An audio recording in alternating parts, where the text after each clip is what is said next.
determined that the use of lethal force was necessary. The police report is not a surprise, because in the situation where the accused and admitted perpetrator of the shooting is also the self-proclaimed arbiter of justice, the outcome of the said ruling is obvious. It is unthinkable and unreasonable for the police to justify the taking away of lives of those unarmed citizens, especially when taxpayers' monies are used to have them trained in order to protect lives and properties.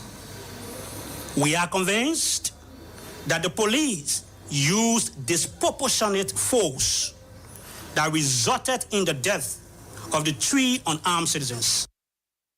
There is a huge bad labor practice since Mano came into being in Bombay and Grand Kilmont County.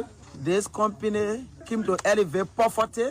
This company came to destroy homes. This company has brought untold suffering to the citizens of Bombay and Grand Kilmont County. This brought us to this level. The talking man, the turnover note that brought Mano here between Saint David and Mano is fake. Government don't have a saying into that. There is no government official have a signature to that document. Next thing, Mano came here 2020 January. When Mano took over, Mano came and reduced all of our salary. Mano, in 2 months time, Mano redundant all of our people. If people cannot receive justice, if they isolated for an equitable distribution of the resources of the country, there have always been crises in our country, very crisis. We have had a crisis of political participation in this country. One group of people have been isolated for a very long time. Subsequently, there was a bloody coup of 1980, etc., up to 1990, all of those things. But the fact of the matter here is that even the crisis of economic participation, for example, and we believe that we don't have to wait because the fish can start getting round from the head. So instead of trying to correct that, and everyone say they play a wait and see, it's no time. There's something called preemptive strike. So we have to go through a preemptive strike to ensure that we prevent this country from degenerating into chaos. The country is becoming extremely chaotic, not just about the misrule, not the violation of the Constitution or legislations that President Bweka presided over. If a race car is not put on a racetrack, it would not be a race car. Is that the same as being parked in the garage? For example, the turning position. These legislations were signed by the Vice President. If a race car is not put on a racetrack, it would not be a race car. Is that the same as being parked in the garage? We start by making sure those people that we bring to cabinet are people of integrity. And secondly, want to make sure that even beginning with myself, we'll declare our assets and want to make sure that this is well known, the purpose of coming to government, to know that it's public service. And if you are not ready to serve the public, you can go elsewhere. But we want to make sure that we start on a clear note that the people of our country stood on line, they protected the votes, not to bring a team again that will do the same thing that the other people are doing or worse. President Joseph Bweka is bringing problems to this country. And we are very clear about the way in which Joseph Bweka is proceeding. Joseph Bweka is having a lot of missteps, and we are just very clear. Joseph Bweka is bringing division in this country, and we think that the President of the Republic of Liberia is under mandate to reconcile this country. This country is being divided, and President Joseph Bweka is not doing well. President Bweka will have to behave in an orderly way that will reconcile this country. I respect the President, but we will not sit here as legislators and allow the President to go out of order. What he's doing is not right. I mean, the President is going out of order, and the President will have to behave. How? The President, I don't want to blame anybody. The President is making wrong appointments in different places that is causing instability in the country. And this country will have to be together. I had the opportunity to go to Turin to visit Timothy.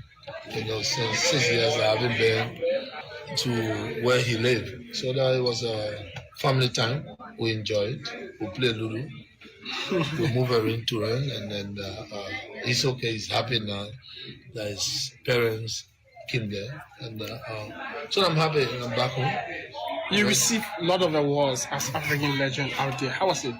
Well, I heard that a lot of awards out there for me, but the thanks for the respect, and I did not go there because I wouldn't heard. But again, it's appreciation. I appreciate you have no choice but to, again, congratulations, telling thanks for acknowledging that you have done well in the African society. So this is not the first time winning an award. In every field that I've been to or that I went through, I won an award. Don't trouble nothing so much, you know.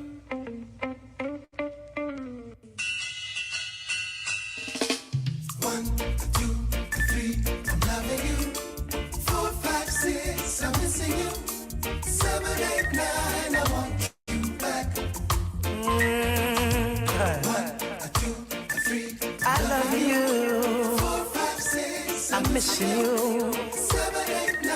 I want you back. Here within my arms again. Long time no see. Out your love, I'm lonely. I miss you, and it's too hard to bear. What have you done to me? I'm waking up in the middle of the night without you, and it's so unfair.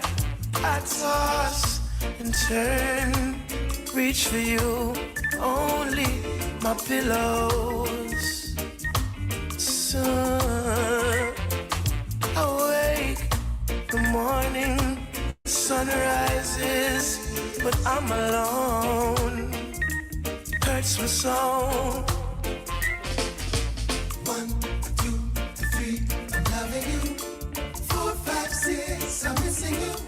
7, 8, 9, I want you back. 1, 2, 3, I love you. 4, 5, 6, I'm missing you. 7, 8, 9, I want you back. Here within my arms again. It shows on my face, the evidence is right here. My smile has been erased, can't you tell? No appetite, my food has no taste. I'm losing weight. Thought you could be replaced. I daydream. That's the last thing you ever want to do, to daydream. And how great we used to be. Daydream is not a good thing to do. And I firmly believe you just dream and dream and dream and dream the reality out. Reality. And like a child, I would say it's so easy. So this is what we are with the dream reality. Loving you. Another day with the show Bits and Pieces on Voice of Liberia 104.1 Morovia, Voice of Liberia 89.7 Kakatema Gibi County, Voice of Liberia 90.7 Bon County, and the online radio in which you can follow the show as well as all of our programs here at Voice of Liberia on www.voiceofliberiaradio.com. Thank you so very kindly that you join us this afternoon for the show wherever you are. My name is Sam Andrews. Lorena Colette is on the camera. Long time no see. Without your love, I'm lonely. I miss you, and it's too hard to bear. What have you done to me? I'm waking up in the middle of the night without you, and it's so unfair. 1, 2, 3, I'm loving you. 4, 5, 6, I'm missing you. 7, 8, 9, I want you back. 1, 2, 3, I'm loving you. 4, 5, 6,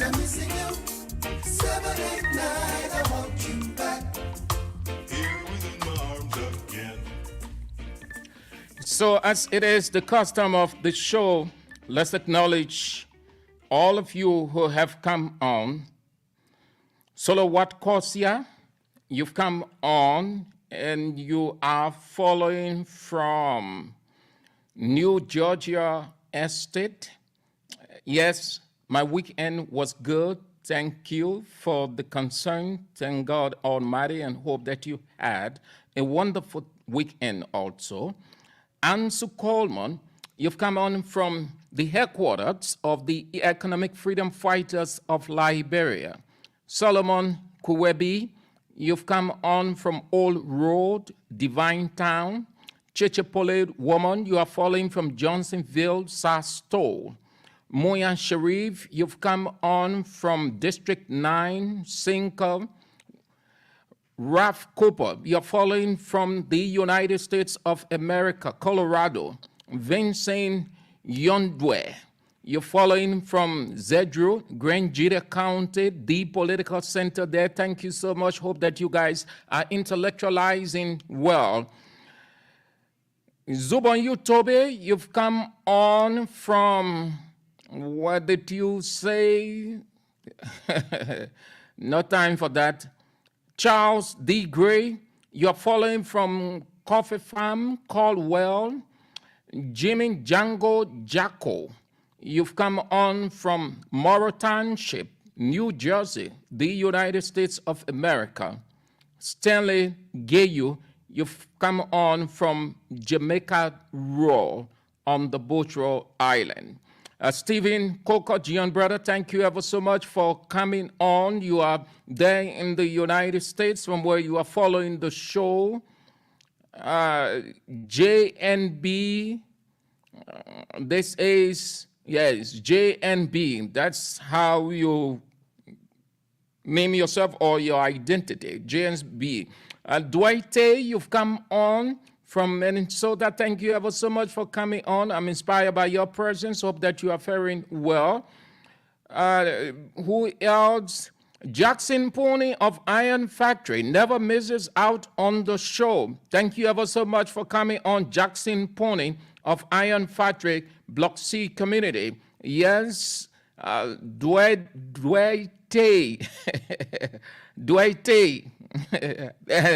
is a short form for Dwedi. The Grebo and the crew people love that name, Dwedi. So the short form is Dwe, D-W-E-H. Thank you ever so much for coming on, Dwight or D-Tay from Minnesota. And you say, happy blessed Monday from your end. Yes, it is a great Monday. Here in Liberia, no rain, no sun. It's just in the middle, just a mild day. Okay. So who is Mate? Mate, you're following from, you said your Propo resident, Cinco. Thanks for the show. Thank you ever so much. So we shall acknowledge as you come on. Another day to talk about the issues unfolding in Mystery Liberia, a typical culture where nothing changes, everything the same. Everybody will speak of change, will talk about making the difference. Ironically, they come, they do the same. So Liberia is just a template. You know what a template is? A template is just, let me use the studio. What we refer to it in broadcast, the jargon is log. It is what guides the person. So in other areas, they refer to it as template.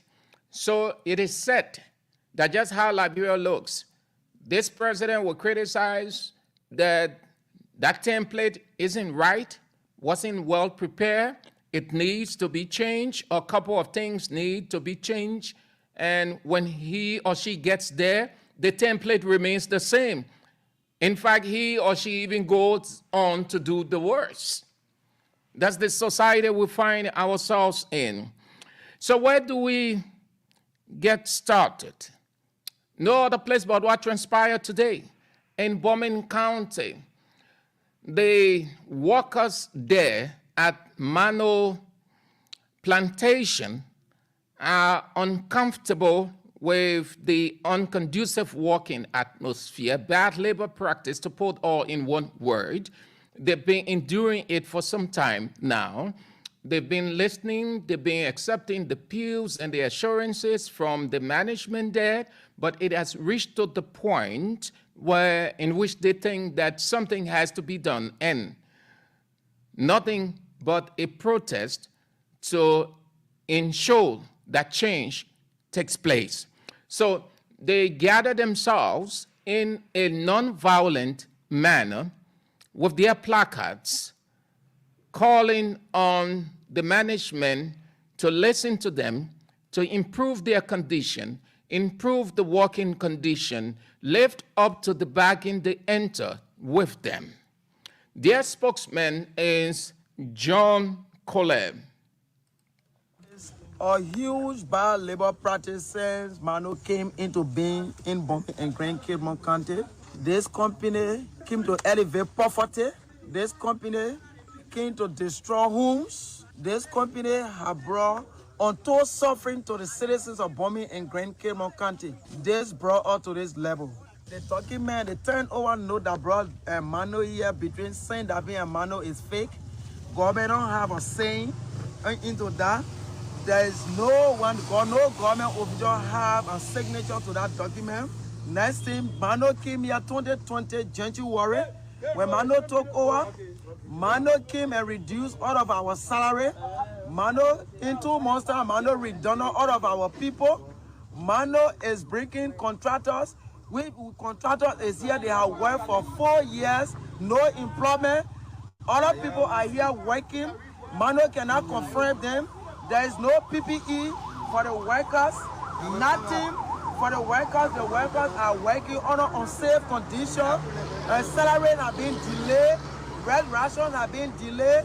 Everything that we have in place, Mano came and destroyed it. Mano reduced our children's school buses from 7 to 5, and our children walk to go to school and come from school. Mano has destroyed every part of the society that Sendabi built for us. The essence of which we gave the land to Sendabi is to improve the economic system of our people, to improve the economic status of our people's life. But Mano has come to elevate poverty. Mano has brought a lot of Lebanese who are taking Liberians' job. Could you imagine Lebanese men facing armchair in this place? We say it's unfair.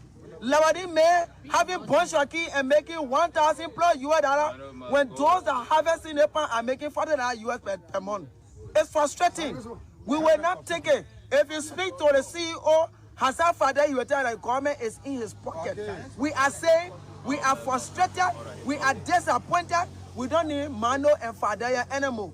We have sat with Mano on round table discussion for so many times we can calm them. In fact, he make us to even believe that he's going to import a buses, 8 buses for our students. Not knowing he put on, he said he could speak, how to speak to a guy in Belgium. That guy make us to talk with a guy to a Cora factory. Up to now 2 years, the buses can come. Go to the Vera camp. Take your gadgets and go in the Vera camp. You see where the workers live. Since Mano came here, there is no safe drinking water. In their SPA document, the document that brought Mano here says, do not redundant until after 2 months. Mano redundant in 2 months' time. They said terms and conditions remain the same. Mano came, he reduced our salary less than 1 month. Then that said, do not change my concession agreement. Mano is telling us he has a new concession, so we will now hold him by the SPA document. Who gave you the right to change concession? When your own document that you signed to say, don't change your concession agreement, you change it. Mano is a violator. Yes. Mano violated the CBA. Mano violated the December 2015. Mano also violated the SPA document that he himself agreed to live by it. Mano should have built skill training, technical vocational training school for our people. So in the midst of all these, did they meet the management of the company to lay bare their claims or reservations? We have sat down with Mano management more than 8 times, and everything they say is fake. Mano CEO will tell you, say, I will buy the phone when you cross the road. He delete your number, sir. He put your number on blacklist. Nothing they call true is in Mano. They are all liars. Anything they tell you, no truth inside. This man told all he bringing 8 buses. He made out to talk with a vendor in Belgium. Not in the vendor saying I don't go Rafati. Not in the person saying I don't go Rafati. You want to believe some man? The man get someone check or welcome check to go Mara. The check pass by. He call out a phone. The welcome got to come by here. You want to believe that? You want all the time of person to go? No, we talk about integrated institution. Mano is not having that integrated to control this place. He's not. Father don't have the integrated. The CBA pay them for farmer. Father said he can pay. This man tell people to court. He said they store a palm. When the people win the case, government say pay the police, they can pay. We got to start the point for that pay. You want us to meet in such person here? This man have brought division among us. We were united, we were friendly. They man when he comes, so then he want to play against more money. So he can go against a brother. This man has caused complete division among us. This man is on the record telling bombing and Greg-Emon counter citizens to counter protest against their own brother and sister. He's on the record for that. Is this man, you want us to meet him here? We say no. We say we are tired, we are frustrated. Debt is not an investment. This man, if he's not here, you cannot get any major thing from here, except he's in the country. If Father travel for 1 month, Father will come back before even contractors can get paid. Father will come back before employee can get paid. Pay is not in time. Restoration is not in time because it's only a single person. We will not take that. We are tired with this thing. We are tired with the suffering. We don't want any Lebanese men. And we are telling the government, all the Lebanese were in the plantation, let them vacate this place. In 3 months, in 3 days' time, they must vacate this place. Today is start. Tomorrow, they will see the difference. Wednesday, we want for all the Lebanese to go. They can be doing Liberian job. We say we'll close our eye on it. It will not work. Well, Mr. Kola went further to say that the government is aware not only of the appalling condition there, but the illegitimate document. That means they were not to sign any agreement. Mano was just a takeover or a caretaker. He said the government is aware of all of these. They've spoken to the government, and the government needs to do something. Until then, they will not stop protesting at the palm or the plantation. We have a meeting with the central government. We ask them, if government don't need protest, government should take cease of this plantation. Yes. Why investigation is ongoing. Other than that, we will not will continue to protest on the government cease of the farm. Nothing more, nothing less. Mano was not to sign any concession agreement with the government of Liberia, according to his own SPA document that he signed to. The sales and purchase agreement between Sam Dabi and Mano. There is no other document that Mano can show us. That agreement was made in the UK. In fact, if you go deep into that agreement, if you want to have an arbitration in that document, you have to go to the London Court of Justice. That document will have legal manner people in Liberia. Then the one man can go UK to make document to affect us. This agreement was between 2 persons. Why will 2 persons agreement affect the whole people in this country, in this place? Besides that, this document was not made in Liberia. Anything that is far from our constitution is not law. This law is not in the confines of our constitution. How can that law control us? And they say the law is the law of England. Why should it be affecting us? We will continue to protest on the government and help to our demand. The reason people voted Joseph Newman Baka because we want to change. People never hated George Weah in this region. The reason Joseph Baka had a higher voter because the company CEO has said George Weah government was in his pocket. For that reason, we say we'll vote Joseph Baka so that we can bring Joseph Baka to change the Father man. Joseph Baka is not here. We need Father to go for government to take siege of this place for our life to be better. This is an investment. I think investors are all around the globe. They're looking for a place to go and invest their money. We think when Father leaves today, tomorrow investors will come. But we know the government is a very responsible government, intelligent government. They will do everything to bring investors to this place to take over this plantation. But it can't be Father. People are contracted for 4 years, saying that we were giving our children benefit. Father and stop that. Child benefit is a crime in this country. Father, stop that. We want to go to investigation with Father. Father should leave this place so we and Father can go to investigation. John P. Cole is the spokesperson for the aggrieved plantation workers, Mano, in Bombing County. Similar situation, if not same, with the people in Kinjal B Mountain. This is not a new thing, it's not a news. It's something that the country has been grappling with for a very long time now, government after government. And interestingly, the country is being run by those foreign companies. You may think that the government in charge. No, from what I know, the government isn't from time to time.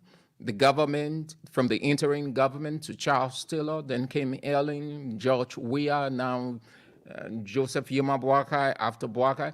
Why am I saying this? Because we heard this from time to time. We've been hearing it. There hasn't been any change. They will complain of the CBA not being at Yeto. They will complain that the working environment isn't conducive, harassment, intimidation, arbitrary dismissal, and on we can go. Government after government, we've heard all of those things, but yet Liberia stayed the same. What does that tell you?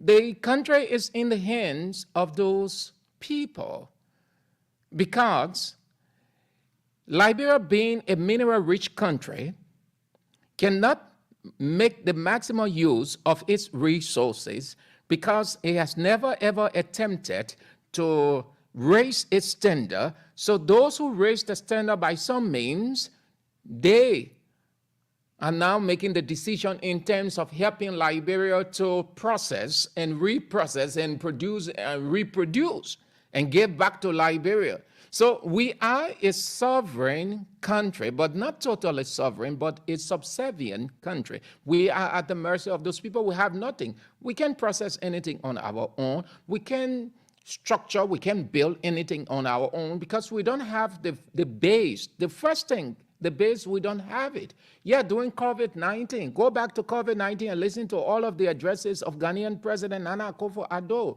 He would talk about Ghanaian scientists. He would talk about Ghanaian factories. He would talk about Ghanaians doing this, doing that, doing this. Liberia, everything we look up to people to help us.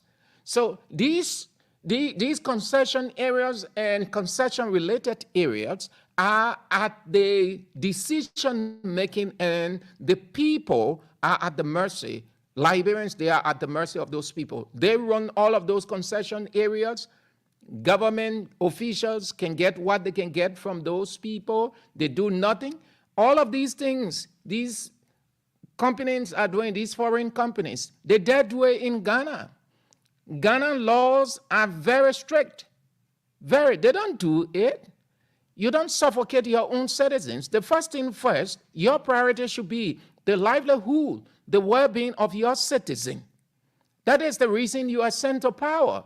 You did not ascend to power to enrich yourself or that you move at the expense of the people. No. Look, where Ghana is an African country. It doesn't happen. The laws of Ghana does not give preference to these kinds of things. When you're in charge, Ghanaians are prioritized. But we prioritize, sorry to say, if you think I'm sounding racist, but this is professional description, please accept it. We prefer to worship and put everything at the feet of the white skin and look down on our fellow black skin as a dark skin, not worthy of the kind of livelihood he or she ought to, but the white man should decide the fate of a black man. So sometimes when the people blaming the white people, I tend not to agree because the black ones are the ones who set the basis for that first. How long will these people complain? Most of them died from appalling condition. can barely feed the family because they're not earning, though they give so much in labor and earning nothing in return, no return on their investment by labor, nothing. Some of them die miserable death. Look at the situation with the King George situation recently, a classic situation. What did the government say? The government gave the other people the right and say, yo, you Liberians, you are poor, indigent, destitutes, downtrodden. You people aren't right. Those people are right. The police exonerated the other people from on the other side. Liberia will stay in this for a very long time. Change depends on God. Nobody in this country should depend on any leader for change. Yeah, President Boakai. President Boakai came with great promise, very ambitious. He sounded. Yeah, today he's treading the same path. What's the hope that you have for a change? There isn't any hope. You just have to strive on your own. Do the best you can. Those of you who are stretching your veins, raising your blood, going against people, condemning, vilifying other people because they express their opinion or because you are a political fanatic, you have to be careful. Because the people you are stretching your veins for, they have no time for you. They are getting rich and richer every day.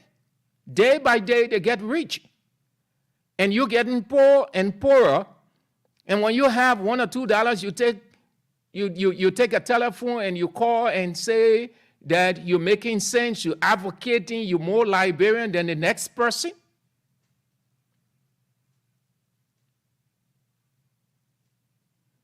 They don't care. They've been this way for a very long time now. All right. That will be doing it for that. That's all I can say to that. And those who are being dismissed, not much I can say to that. When you advocate for change, when you have the change, you endure the sacrifices that go with the change. So, over the months, it has been difficult for Liberia with this electricity stuff. LEC has been trying, and the state trying. The president will take siege of that. Negotiation. He will head to Ivory Coast. What happened in Ivory Coast? Well, not much of an improvement. The situation seems the same. LEC is struggling. But it seems that this is going to have some kind of regional effect. Ghana, Sierra Leone, I think Ivory Coast, XSM giving their status. I heard about Guinea this morning. They've continued to experience a serious power outage. Let's hear from the first country close to us in which we share proximity, Sierra Leone. They're battling it. Omaru Fofana will explain exactly what is the situation there with the power outage they are grappling with. Procedures causing the death of at least one child. And this week, I had to transfer the body of a relative from one hospital mortuary to another due to power issues. Homes have returned to a daily cooking of meals because the freezers are off. Those who can afford it have had to buy generators, with one major importer running out of stock. But why? Sierra Leone has three main sources of electricity. The state-owned hydro dam in the north of the country, which relies on the rains, supplies the region and some of Freetown. But there are no rains right now, and the water levels have been at their lowest. The capital, Freetown, relies almost entirely on the floating Turkish car power ship off the coast. And the south and east also rely on imported energy from Ivory Coast. Both the Turks and the Ivorians considerably scaled down their supplies due to the non-payment by the Finance Ministry of tens of millions of dollars in debt. This forced the Energy Minister to resign. Shortly after his resignation, the Finance Ministry made the part payments prompting many to point to a power struggle within the ruling SLPP party. The Turkish car power ship issued a statement saying it had restored full power to Freetown, but electricity remains erratic at best, even as I file this report. BBC Sierra Leone correspondent Omaru Fofana on the appalling power outage in their country they are grappling with.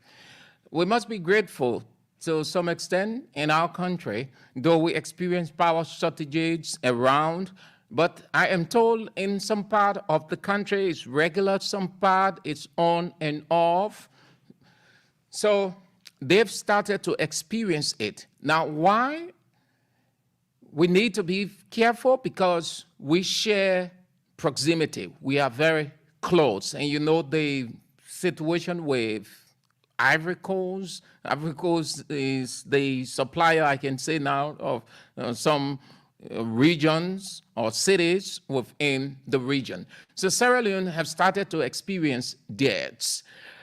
Ghana also is experiencing a serious power outage.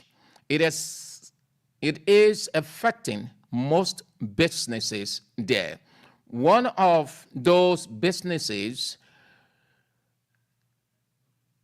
that power outage is affecting is the juice bar. It is referred to as the juice bar.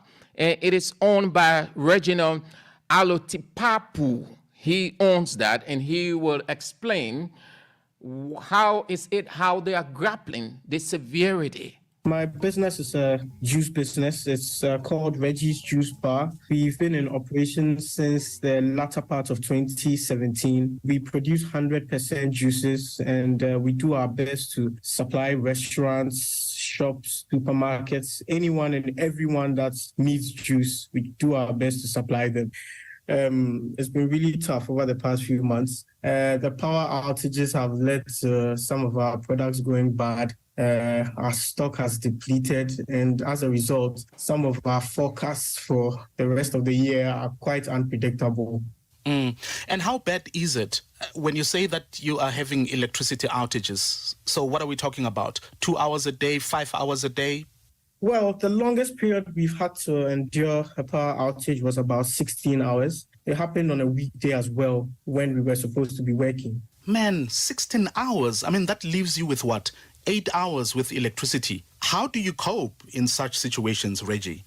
Yeah, I mean, there are times when some orders remain unfulfilled because you can't even stamp expiry dates on the products, and it's a requirement. There has to be an expiry date on the product before it can go out, so we have to then wait it out on a day where we can't afford to keep the generator on. And we've dealt with issues like this in the past before, but this time there hasn't been a timetable to enable us to plan accordingly. So it makes it even worse because you come to work with a plan, and then on that day, you might not even be able to achieve that. And we have 30 days to work. And if you are not able to achieve your targets, you still have to pay your staff. You still have to pay for utilities. You still have to pay for your produce. So you can imagine it's a headache every single day.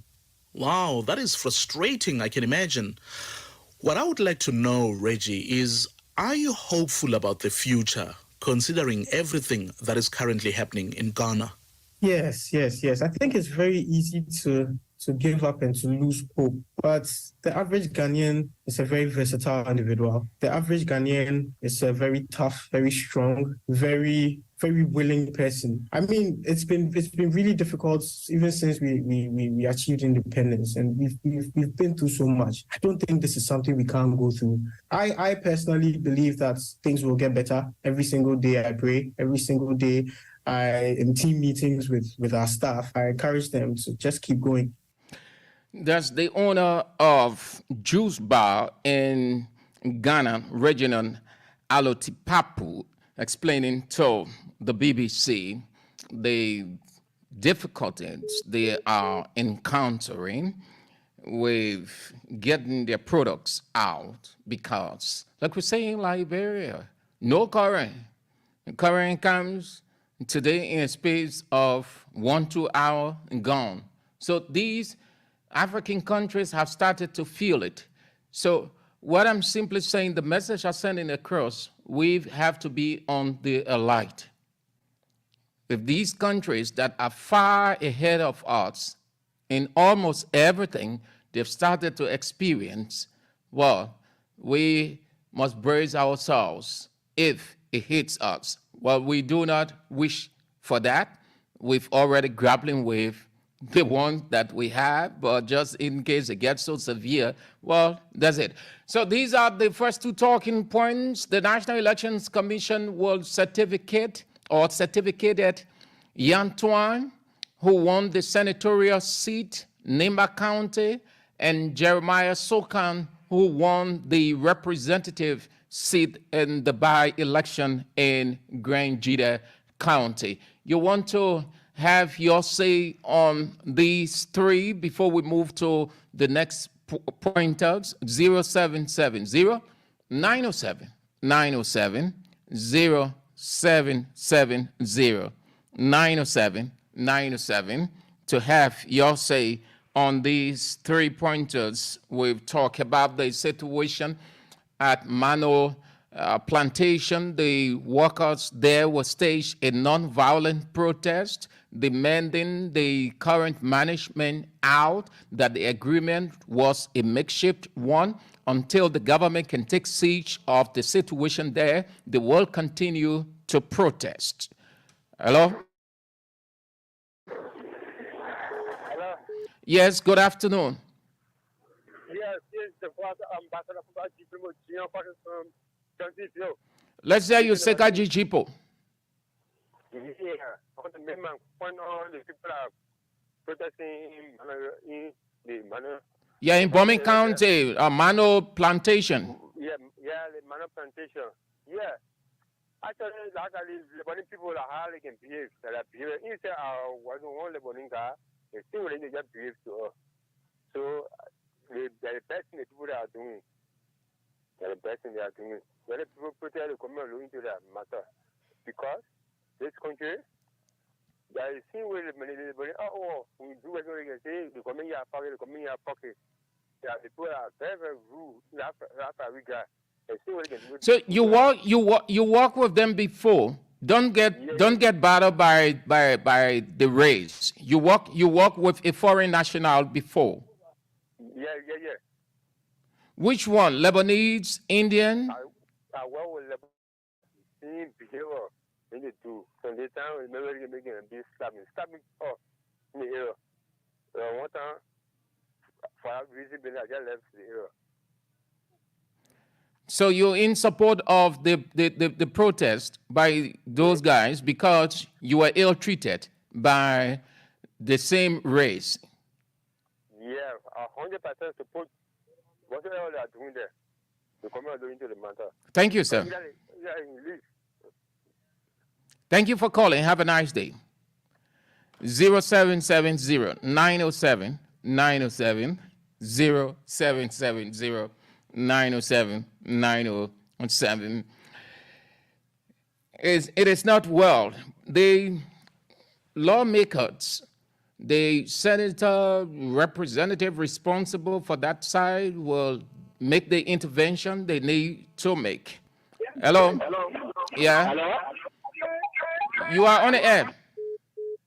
0770 907 907 0770 907 907. Those of you who have come on lately, Eugene Hammond? Yes, Eugene Hammond, you've come on from, you said the state of Missouri. That's the United States of America. Hello? You are on the air. Cyrus Belleman Pekin, you've come on from Bond County. Ruben Cannon, you are following from Gardnersville, and your birthday is today. Is that what you're saying? If your birthday is today, then we'll say thank God Almighty and congratulations as you celebrate your birthday. Make the most of it. Celebrate well. It may not be extravagant celebration, but any celebration, whatever the magnitude, it is a celebration. You have executed it. Hello? Hello? Yeah, hello? Yeah, your name and where you called from. My name is Melvin Johnson, calling from Kawa Road, Southern Creek. Let's hear you, sir. Yeah, something on a discussion pertaining to the manufacturing company. I live very close to the factory. Our son there is very evil. Can you imagine the state of very higher on a money level, $93. If you go talk, he fire you, put you down for nothing.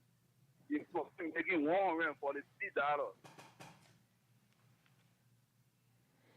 Yeah, we're listening to you. Okay. Whenever it rains in Liberia, the network is bad off. We need two more GSM companies. I know our market is small. The telecom sector is very small, or the market is small. But these two companies, no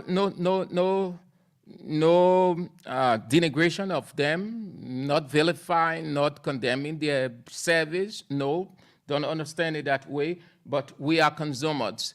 We experience difficulty. Yesterday, when that rain came down, I was trying to get one or two bits and pieces following here and there.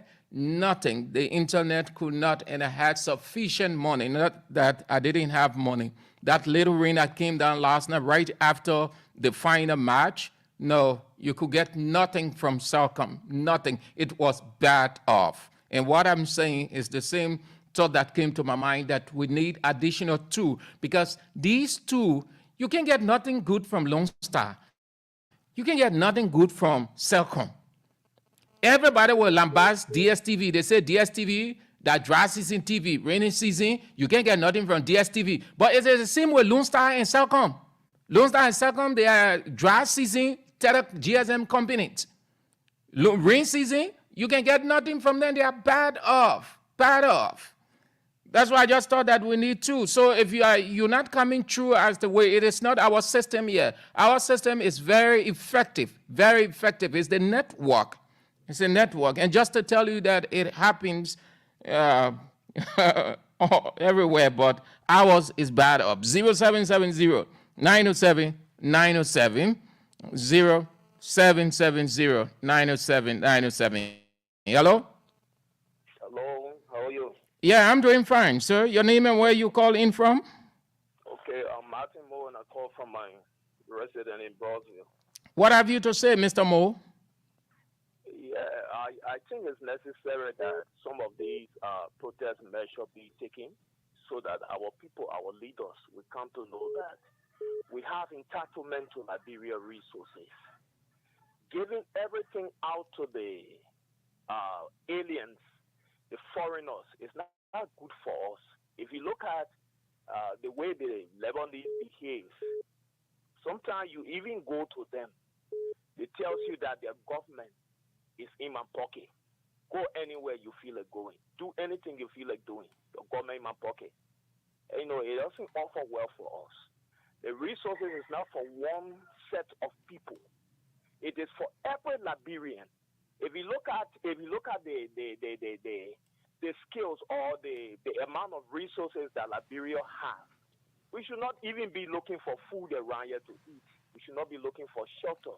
If we have the right people to actually govern the process, we should not be looking for food around the place. So I think it's necessary that we use some of these violent measures so that our people will come to their senses. Did you say violent? Yeah, I said violent measure for the fact that when we. But it could result into something different. You can call for a violent protest. That could result into something different that will affect everybody. Yeah, when I say so, because if we do the diplomatic approach and then continuously, then sometimes we have to get into it and stop the people. Say, okay, but then you people will not do this until this is done. Until the government can come in, and then maybe if they want to take it another way, there are sometimes, my brother. Let me tell you something. If we just continue to remain quiet, we will not arrive at anything good, and you and myself generation will expire, and Liberia will still remain the same. So there are times too we need to go into some of these protests, not only by just mere protests, Or sometimes too, we need to get on the sense that the Liberian government we understand that they're supposed to put the proper measure into place that every Liberian will get what it deserves. So, in your opinion, protest brings about change, eh? Of course, yes, it brings about change. That's it. I think after the diplomatic approach, that is the radical approach. We can't all the time be diplomatic. We have to be sometimes radical. Thank you for calling, sir. I appreciate your input. Have a nice day. Thank you, and God bless your time. 0770 907 907. Just few calls, and then we move to the next pointers we've got to talk about. 0770 907 907. 0770 907 907. Okay. Thank you ever so much for spicing the first lab. Let's move forward. Time is of the essence. Time is of the essence. Amaral M. Ducle, you are following from United Nations Drive Rally Time Market. Leonard Lamy, you've come on from Attington City, District 17, you said. Hello? Hello? Yeah? Let's hear you, Melvin. As my colleague was just saying, the war I said, and I'm going to recall it. But let's take the example in Nima County. We can see in Nima, the other people are there that making business. Business are going on everywhere. But we can see also the war that your police that govern your country is in our pocket. The water that can help our healing in the country that is there. And for me, the war I not like that's easy. But our Parliament police, what he said just now, I was listening to him when we were speaking. Yeah, but to say for other people to say that I was coming in your pocket, that I don't go down with them that easy. But they're telling the truth. That's the truth. They always say it. But Melvin, you know, but Melvin, the people not lie. You know what they're saying? The people simply telling you that your government officials, they go to big, they make the decision, but once they take money from them, they can't tell them anything. They stoop so low. So they can't do anything because your government officials can go, the people give them envelope. When they open the envelope, 2,000, 2,500. So anything now, they will have to do it in favor of the people. If there is a protest, they will try the best they can to put it against the people in favor of the management because they have to justify their money so that they aren't exposed. That's the reason why you hear them saying that the government is in their pocket because individual government officials, not all now, maybe, not all, but some of them will go and take money. And you can't do that with security in our country. Actually, upon the country, and we going after the security is a follow you thing. Everybody will have to pay the follow, no matter who you are. And see it, but when they just kind of like do it, I'll come in that funky. Yeah, that one can hear you, eh? Yeah. You go back on it. We don't pay money here. Why money you here to say? Why not here to hold our money? They will send you money here. All right, Melvin. Okay, thank you, brother. Thank you. Have a nice morning, Melvin. 0770 907 907 0770 907 907. It is said, yes, said.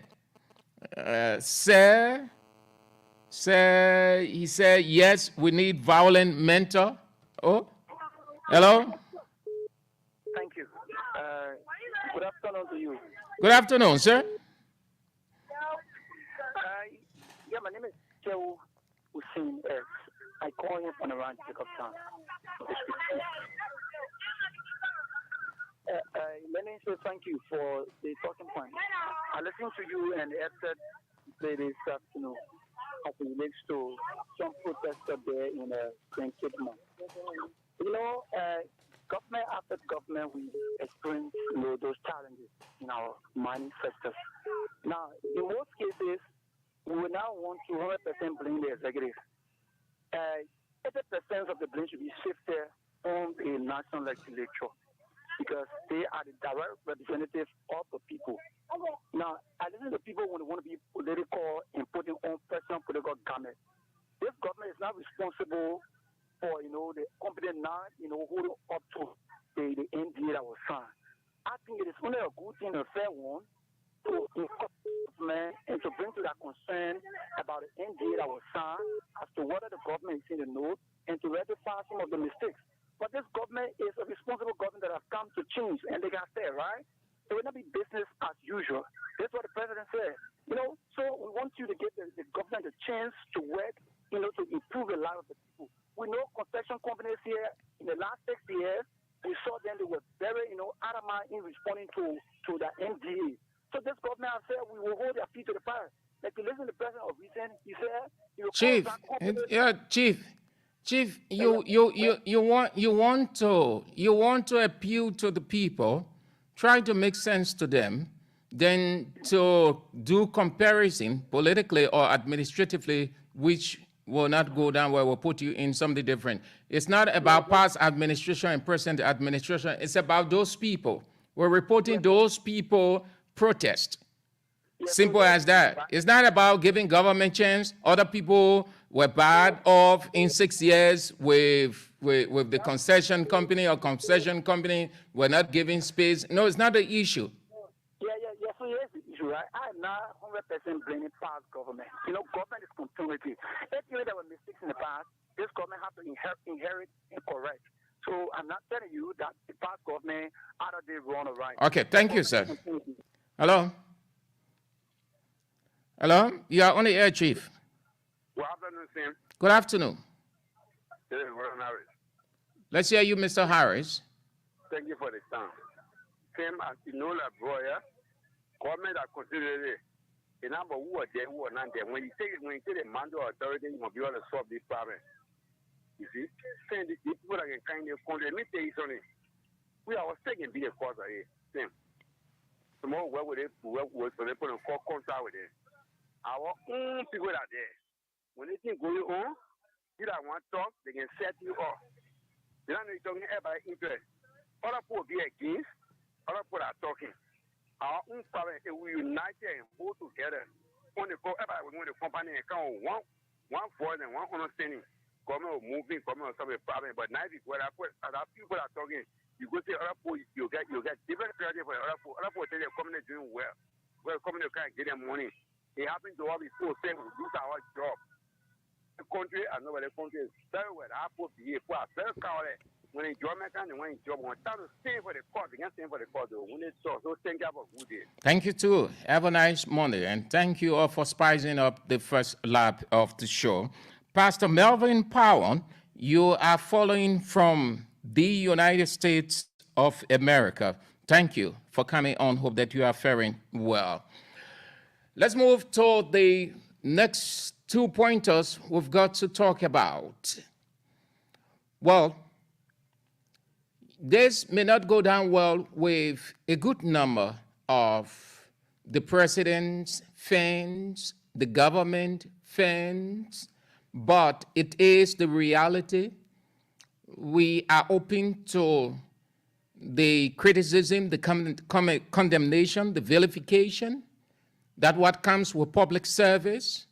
That's why we are open, honestly, to say the truth. We aren't against the president. He is our leader. He's our president. He was elected democratically and sworn in constitutionally. But he isn't a saint. He's not above reproach. He is subject to natural laws, as every other person is subject to natural laws. He does things intentionally in the opinion of the people may not be right. He does things accidentally that he will reach the conclusion at a certain point in time, this is wrong. So this is where we go. And let me say, as I've always said, the president isn't above reproach. No president should be worshipped. Nobody should worship a president. But you can respect the president as you will respect every other person. But the president is not above reproach, is not above condemnation, is not above criticism, is not above anything else. The president can do likewise. On the earth, everyone is equal democratically. So how you will respond is different from how the next person will respond because we are different. We look at situation differently. Some people will try to be sycophantic. Some people will try to be honest. And when you tread in the honest path, they consider you as a bad person, as anti-Liberian, anti-government, anti-president, because you are not playing the devil's advocate sycophantically. So here is it. This is my honest description of the president. I've said it 2 times, and this is the 3rd time. Every time the president goes into a situation that he creates an impression, in my opinion, the president is a liar. So let me say that the president is a liar. The president lied. And every time I say it, I can explain it so that you understand. The president lied. 1, Mr. President is the president of the country. As much as we know that the president cannot be aware of everything everywhere happening, but the president is aware of vital, grave, developmental items. Those are the ones that the president confidently will move to the public and speak to. He's proud to come and talk, as he did the 100 days. So that 100 days, quote-unquote, report that he did to the nation, the president did lie intentionally, willfully, unregrettably, told the people. That's sycophancy to the letter. You can't do that as a president. The president said that they used 22 million to rehabilitate, construct, reconstruct. All of those words are inclusive because that's how he presented it. Therefore, given the progress, given the mammoth progress he made, that's how they consider it. They would think that it was a mammoth progress. So he needed 45 million. Now here is the irony of the president's 22 quote-unquote million road rehabilitation, reconstruction, moving forward.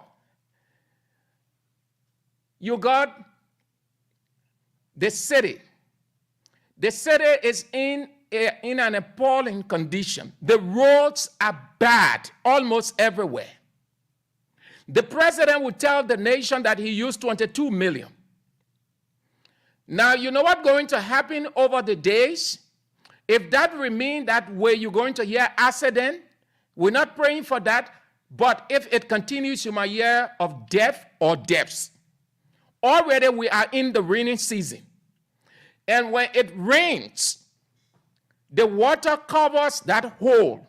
And no driver will ever see that hole when they are coming. If it is a bus, that bus will somersault. If it is the 32-seated bus, it will somersault.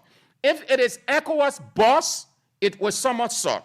So those of you who ride those 32-seated bus or buses, those of you who ride ECOWAS bus, this is what I can advise you. When you come into town from Gardnersville, Douala, which we call a cross, when the driver has passed Peugeot garage, past LPRC, past Peugeot garage, moving to Petit Town Junction, there where that hole is. The 22 million did not see that, though. There where that deep hole is, a trap in waiting, death trap in waiting. You please tell the driver, we beg you, slow down. Slow down and go on the other side. You appeal to the driver or you tell the driver, if it is raining, we're in rain season. So that side from LPRC, from Freeport, coming all the way to town, Town, moving, that place is bad off. Those of you who know, you know what I'm talking about. Those of you who are there right now, you know what I'm talking about. And then the president will say that he used 22 million United States dollars on the road. So the 22 million did not capture the roads across that are in bad condition, dilapidated condition. And then the president will come and ask for 22 million. So is that honesty or a lie? You look there.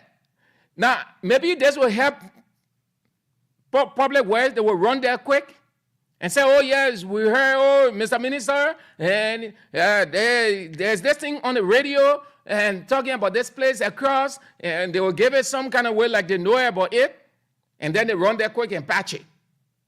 But from Freeport, as soon as you get the intersection between Gardnersville and across Freeport, second gate, is that the second gate? That is not the main gate. The second gate, the last gate, then you're moving across. From there, all the way going into Town. Now, what's going to happen over the days, people? What's going to happen over the days?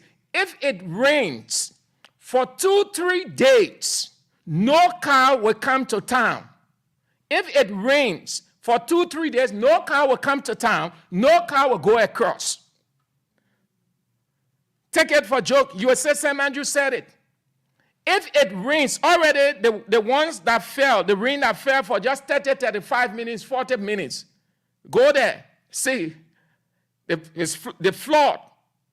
So if it rains for a whole day and 2 or 3, because sometimes the rain falls for a whole day, the next day, it just continues. Like you hear the people say, oh, they didn't have 3 days, this and that, or that 3 days. No car will move because when you will pass, you put your car there, you swimming. You put Jeep there. If you think that you have Jeep, you will swim. You will get wet. Everybody in your car will get wet. Every document will get wet. Water will run in the engine. Because no way for the water to flow here and there. Then the roads are cutting. So where did the 22 million go now? So the 22 million was just for certain roads in the interior. So when you say the president lied, then people get vexed. And some of you who will come and say, oh, don't talk they want, don't say they want. Some of you pass on that road, you're complaining. You pass there, across. Well, that is for across. There are other areas. I want to talk about the other area on the other side. So you know, I will talk about it before we close. So where did the 22 million omitted across? I thought the president was going to start from the city, close all of those roads, all of those bad stuff that his predecessor left, make progress on it, and then move to the interior. That's what a leader do. A wise leader, that's what he does. He finishes with the one that around him, then he moves on the other side. So where his criticism is strong, he wouldn't be criticized as the way if nothing was done. But the reason why he's getting the damning criticism he's receiving, because he left out the roads here. The president in the city, where the executive marshal in the city in Monrovia. Monrovia roads are bad off. The president's office is in the city. It's in Monrovia. Dikes all over the place. So the $22 million, how did the president use it? The president has to give a breakdown. Amen. Wish that we have, but it can be. When God put you somewhere, he knows the reason. There's a reason why God put Liberia in this part of the world and the legislature.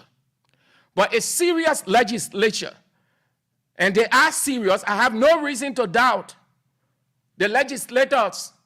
They work with time. They know what to do, when to do it, and how to do it. As much as they are human beings, they have their own pitfalls, their weaknesses, but I think they know exactly what to do. What do I mean by this? The time will come, the president, they will request of the president to give a breakdown.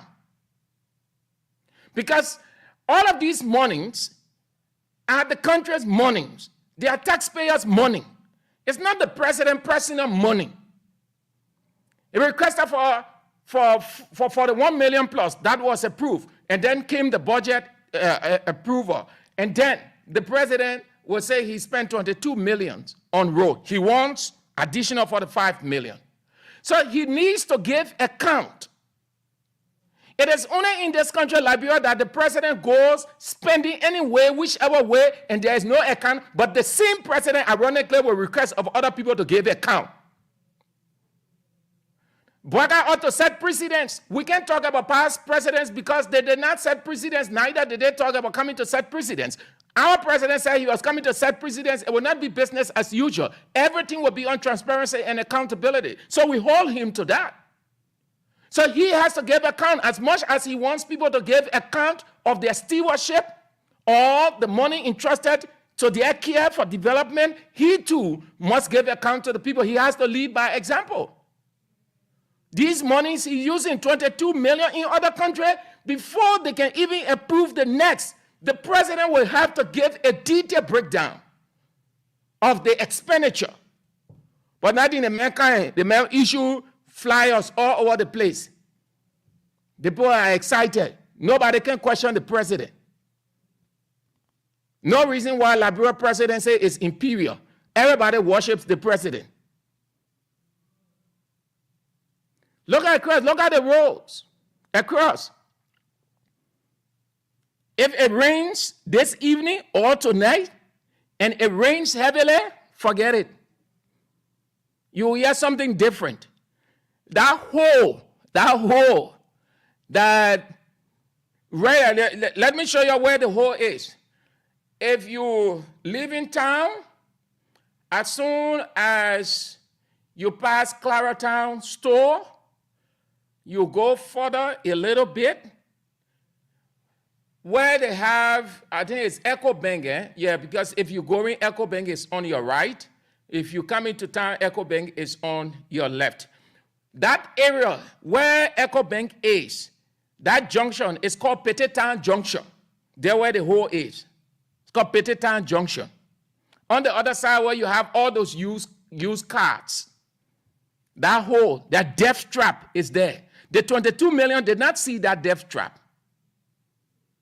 Maybe the 22 million wants something to happen, somebody to die, then they will tell the legislature we need to do that. They won't call 22 million, give us the 45 million. Because in Liberia, when nothing bad happened, no death occurred, nobody has time. Nobody, absolutely nobody has time. Look all around, y'all know I need not take long on this. You people are aware. All of us are in Liberia.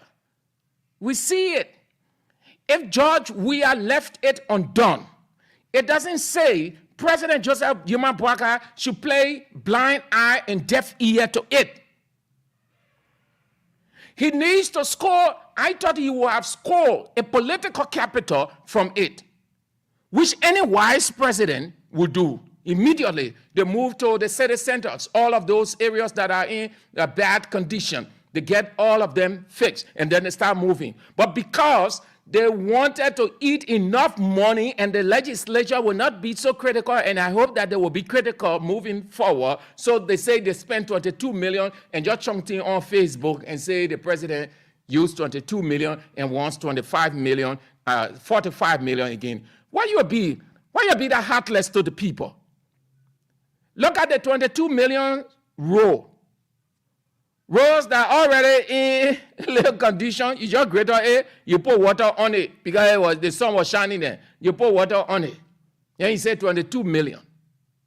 You know what it means to get 22 million? But anyway, this too is LIB. So that's for that. And then the next one, the next point of today's, this is how I can get started. This is it. The first 100 days, we have said it over and again.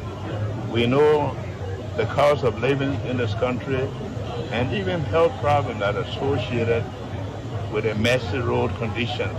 We want to improve that immediately so that we can prepare for their construction. We want to thank them, President Buya, for conceding, and want to assure them that we are all Liberians. What we want is a peaceful Liberia. Our move will be to reconcile the society, to make sure that we all get on board to build our country. What we want is a peaceful Liberia. Our move will be to reconcile the society. Liberia. Our move will be to reconcile the society. Our move will be to reconcile the society. Our move will be to reconcile the society. Our move will be to reconcile the society, to make sure that we all get on board to build our country. Reconciliation starts immediately in Liberia so that everybody can have a sense of belonging. And reconciliation starts immediately in Liberia so that everybody can have a sense of belonging. Reconciliation starts immediately in Liberia so that everybody can have a sense of belonging. Reconciliation starts immediately in Liberia so that everybody can have a sense of belonging. Our move will be to reconcile the society. What we want is a peaceful Liberia. Our move will be to reconcile the society. Our move will be to reconcile the society. Our move will be to reconcile the society. Our move will be to reconcile the society, to make sure that we all get on board to build our country. Reconciliation starts immediately in Liberia so that everybody can have a sense of belonging. Reconciliation starts immediately in Liberia so that everybody can have a sense of belonging, and we can avoid any other upheavals in Liberia. It was a lesson for Africa. We need to learn from Liberia. We need to know that elections take place regularly, and if you are beaten, you hand over peacefully and hope for better luck next time. And we thank Liberia and we salute the courage of President George Weah. That is the second talking point of the two. Then we move to you. This is very cardinal. It's very important. This is the pillar for development. You can bring investors from every country making up the world. You can even bring investors from heaven. You can build skyscrapers. You can turn Liberia into the New Jerusalem.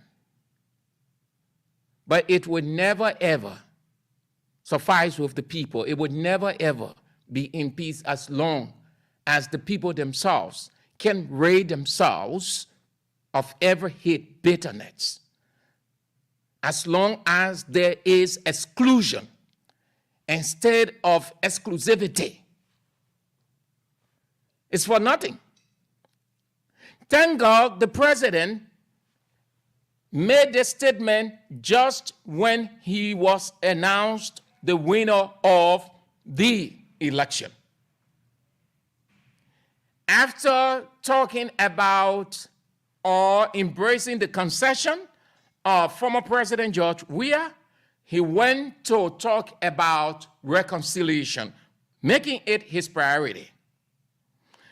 And these two clips that I played, one word the two people use, everybody.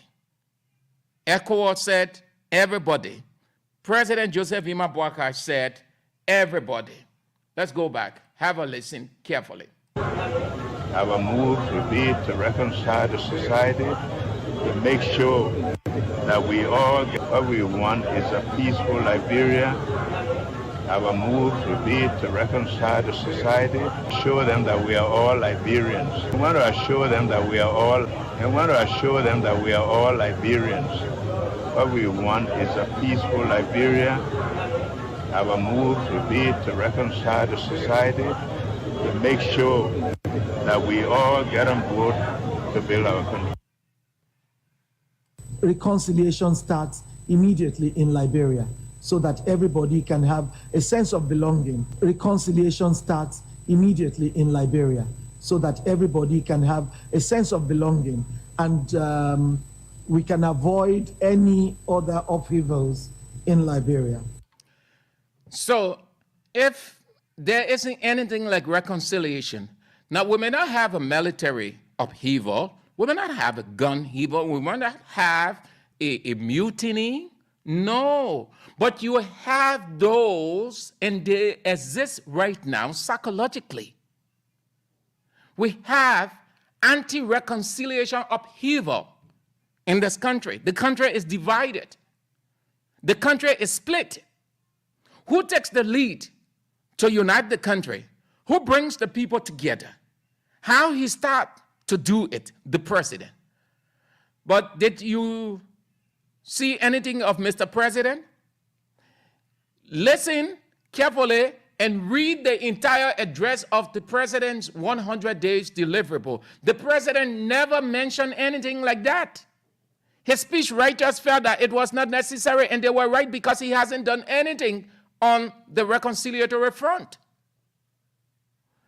That would have been a great gain, substance of a political capital he would have scored had he taken the lead first. That's why ECOWAS said the first and foremost thing in Liberia is reconciliation. Listen to the woman again. Reconciliation starts immediately in Liberia. So reconciliation starts immediately in Liberia. So reconciliation starts immediately in Liberia so that everybody can have a sense of belonging.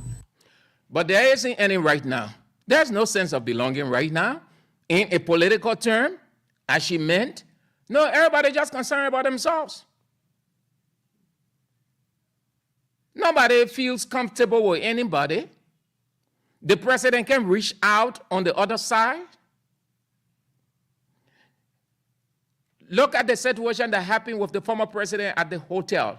Look, in any country, even if President Boakai called President Weah by telephone, any wise president will be very proactive. He will come out to say that I spoke to the president, the former president, on this, and we trashed out that I regret this situation. Assume that he hasn't, then there is a problem. Assume also that he did, but no one knows. His office didn't say, he hasn't said anything. So tell me now where the country is headed. Where the country is headed when the president said that reconciliation, they need to reconcile the country. Say need to reconcile the country, and who takes the lead? What we want is a peaceful Liberia. Our move will be to reconcile the society. What we want is a peaceful Liberia. Our move will be to reconcile the society, to make sure that we all get on board to build our country. How can everyone get on board when the same thing that CDC said at our time, Unity Party said at our time? So it is exclusion, then inclusion. But earlier, the president said his government was going to be a government of inclusion. If you did not follow that word, I have it. That's why I urge you to listen to your leaders. You can be a citizen and you can listen. When a senator is speaking, listen. Whether you like that person or not, listen. When a representative is speaking, whether you like him or not, listen.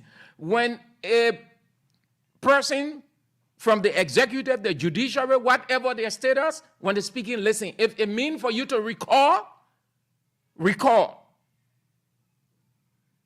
Within the ambit of the law, I say go blackmailing, I say recall within the ambit of the law. That means when it is right for you.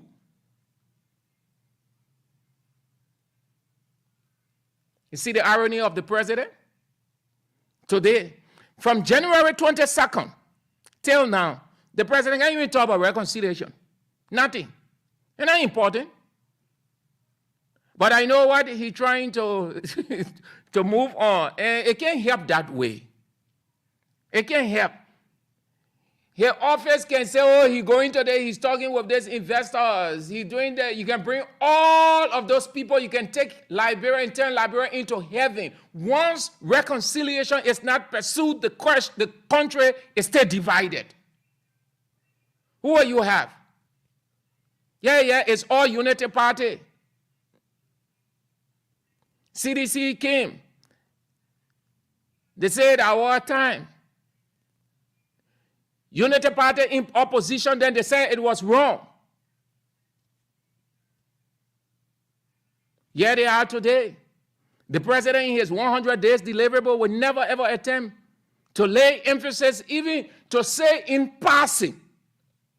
But he forgot that he's on record when he took the presidency after accepting the concession of President George Weah, or former President George Weah. He went on to talk about reconciliation. The priority. And when President Weah, the two of them, it was just in the same time when President Weah conceded defeat,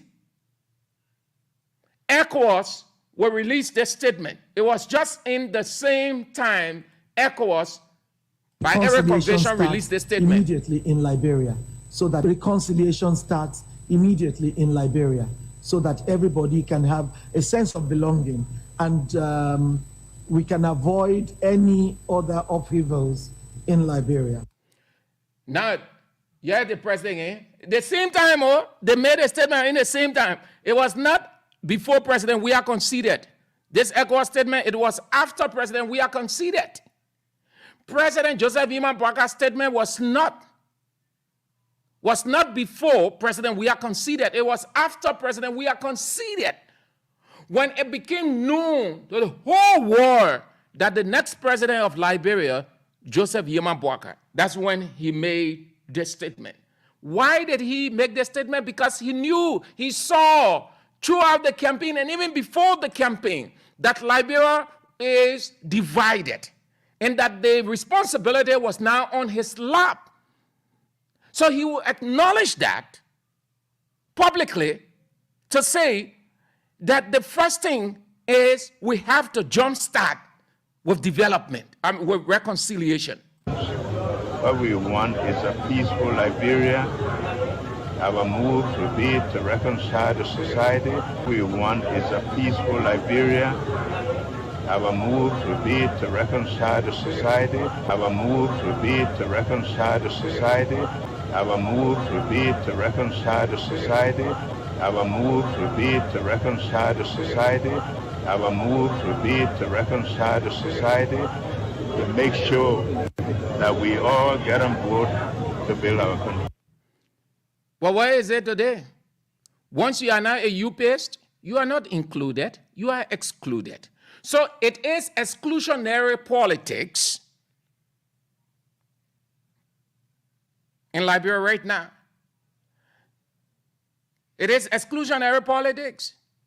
Okay, you were a CDC person, you were an MPC person, or you did not endorse us the second round, we didn't see you on Facebook, you didn't wear our t-shirt, this person did not do anything. In fact, this person was on Facebook condemning us, vilifying us. So even though the person is a Liberian, qualified, has the resume, no need. What you have right now is exclusionary governance. Is that reconciliation? But the president had earlier said his government was going to be a government of inclusion. We don't want to play that word again, so you can see. Because Mr. President can't tell us why we're not telling the truth. That's why I start everything about the president that he lies. I'm not saying that the president is a liar by nature. When something comes out and I sit down carefully and analyze it, I reach this point because I put the bits and pieces together and analyze it. The president, I said the president lied with the 22 million. Look at the roads. Look at the bottom of all over. If public working move over there, people will die there. And people will get hurt. That hole is very deep. The rain, when it already no drainage. No drainage. So when it rains, there is a flood.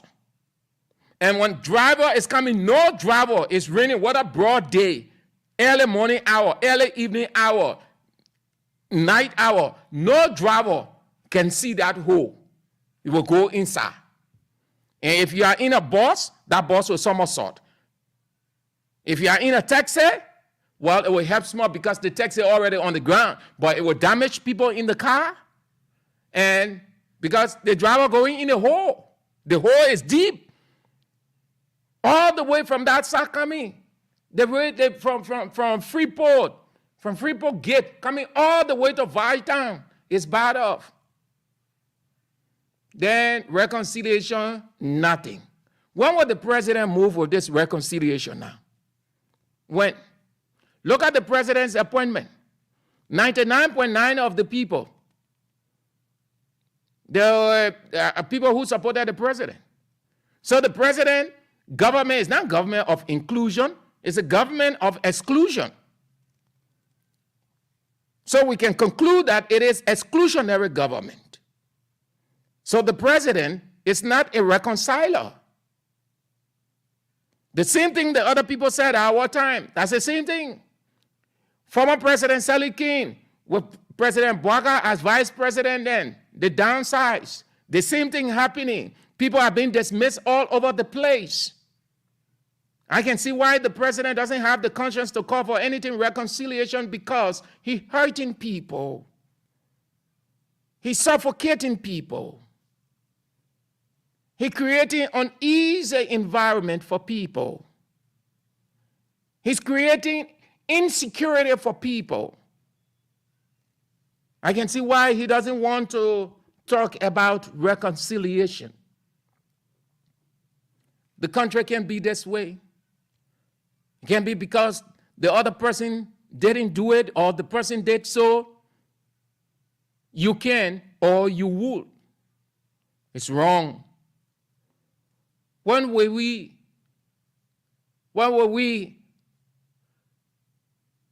So this country will be divided. That's how it will be until we get to 2029. Then what is the essence of having a leader? Because the leader takes full responsibility. The leader leads. The leader doesn't wait for the subject to take the lead. It is the leader who leads. It is the leader who takes the first step.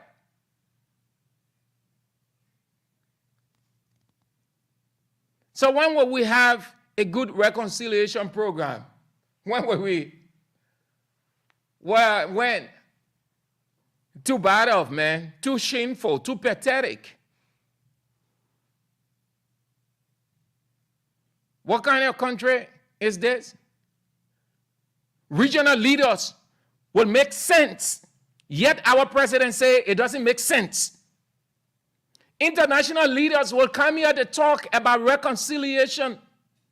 I know that for a fact because we listen to these international people when they are at different conferences. You hear them talking that Liberia is divided. There is a need for reconciliation. And they even go to say that the president or the government needs to do this, needs to do that. You think the Boeing gets sense? You think President Bouaga gets sense more than the people? You think President Bouaga knows governance more than the people? The people telling you that's how you move a country. That is the first step. The first thing you do, any president, the first thing he does, he prioritizes reconciliation, given how he came to power. Already, look at the margin between President Weah, former President Weah, and the current. Infinitesimal margin. Infinitesimal margin. That means very insignificant.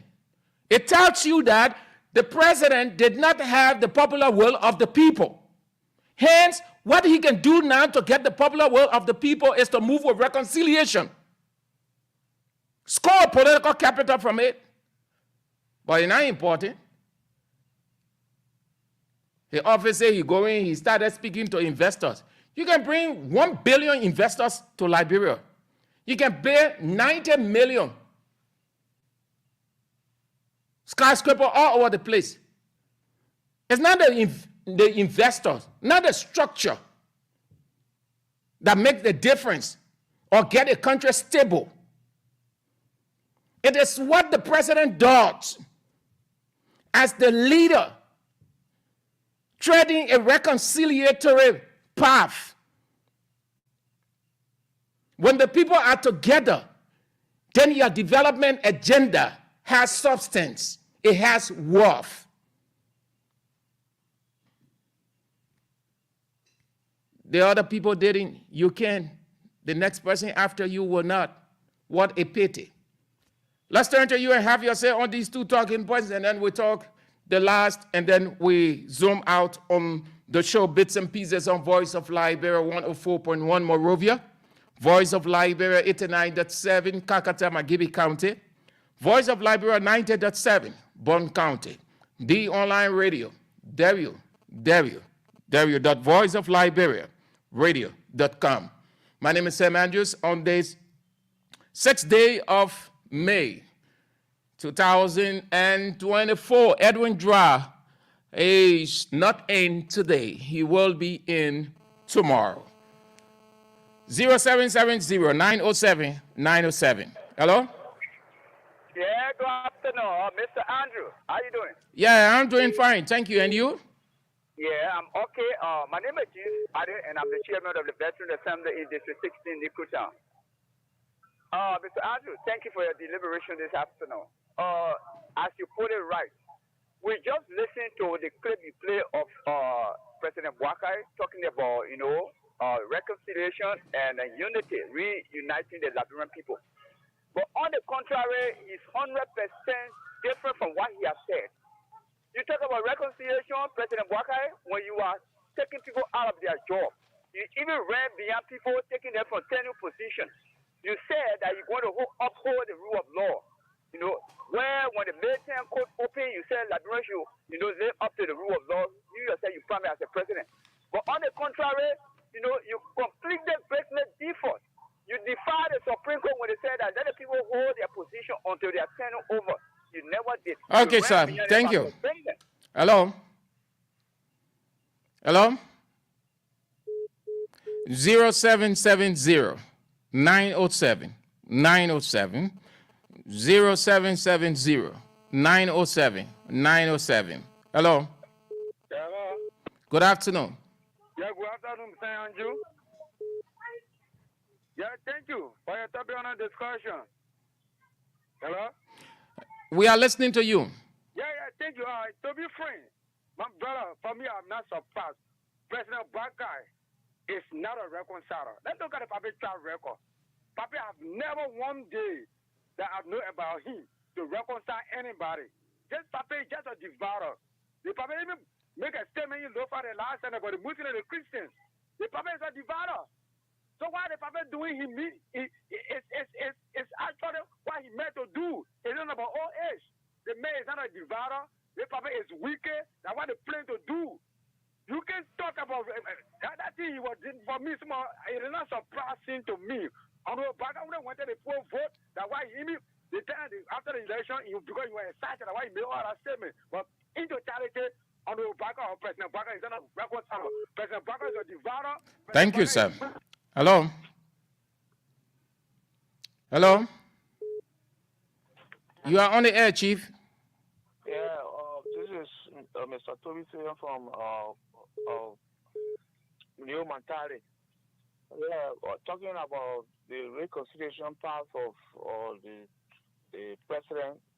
Since the war, or let's say the election rather, there has not been no pathway to that direction. I've been talking about it, and I'm seeing the way this is how Liberia is, the path Liberia is turning.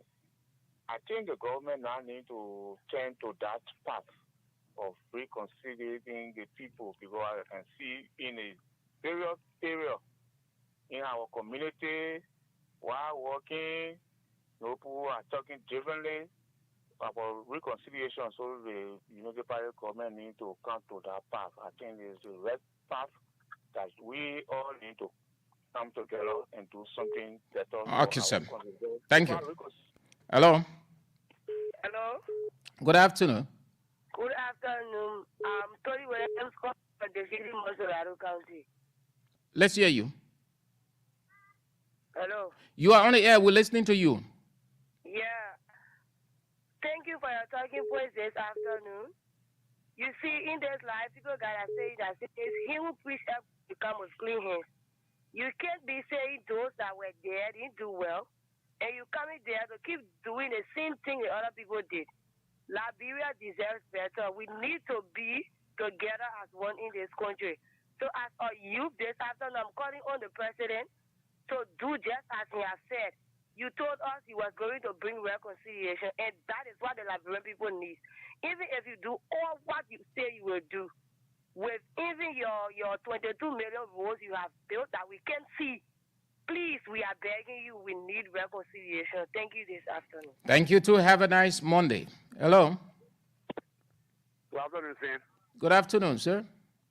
This is Ron Harris again. Thank you for the program, Sam. Sam, you said something about the road business. You even talking about Barton. Sam, we were to Jalatan. The road is very bad. The road cutting. Yeah. Jalatan Road. It was soon cut off. Okay. Yeah. All you and drive saying can right behind public way. A west of Kande. You and drive can behind public way right here. The road they're cutting now. I tell you, so death track. Get what you said. You know the president. He's the president now. You know, putting anything, putting things to the tune. My man, yeah, hold on. They don't like to hear this, but this is the reality. Advisors can lead president into different situations. President Joseph Boakai democratically was elected, constitutionally sworn in, but he situationally is not fully in charge. You know why? Because if he is in charge situationally, he will be aware of those areas. The first thing, when they present those things to him, he will ask what happened with the roads in Monrovia and other places before we can go in the interior. But because he just want to make an impression, or they want to make impression on him, so he accepts. One of the key things we're saying out too, reconciliation to reconcile the country. Same. In Pastor Boga, he reconcile the country. He can reconcile the country, saying like he said. Look at Alexander Kumi. I didn't work call Alexander Kumi? No. Let's see him Costa. Are you call the people? No. Looking at government, no opposition. People can reconcile the country without men will never reconcile the country. Same. And cutting me, saying sorry, can't me. I think what they can't me. So what happened yesterday? Half of the country was nearly again in Lupa County. You know what? Yeah. After the game, boys, they say Joey beat Pape. After the result, I say the whole field of Oster and guess what they call one Loma woman say, hey, in few of the reconciliation is the key.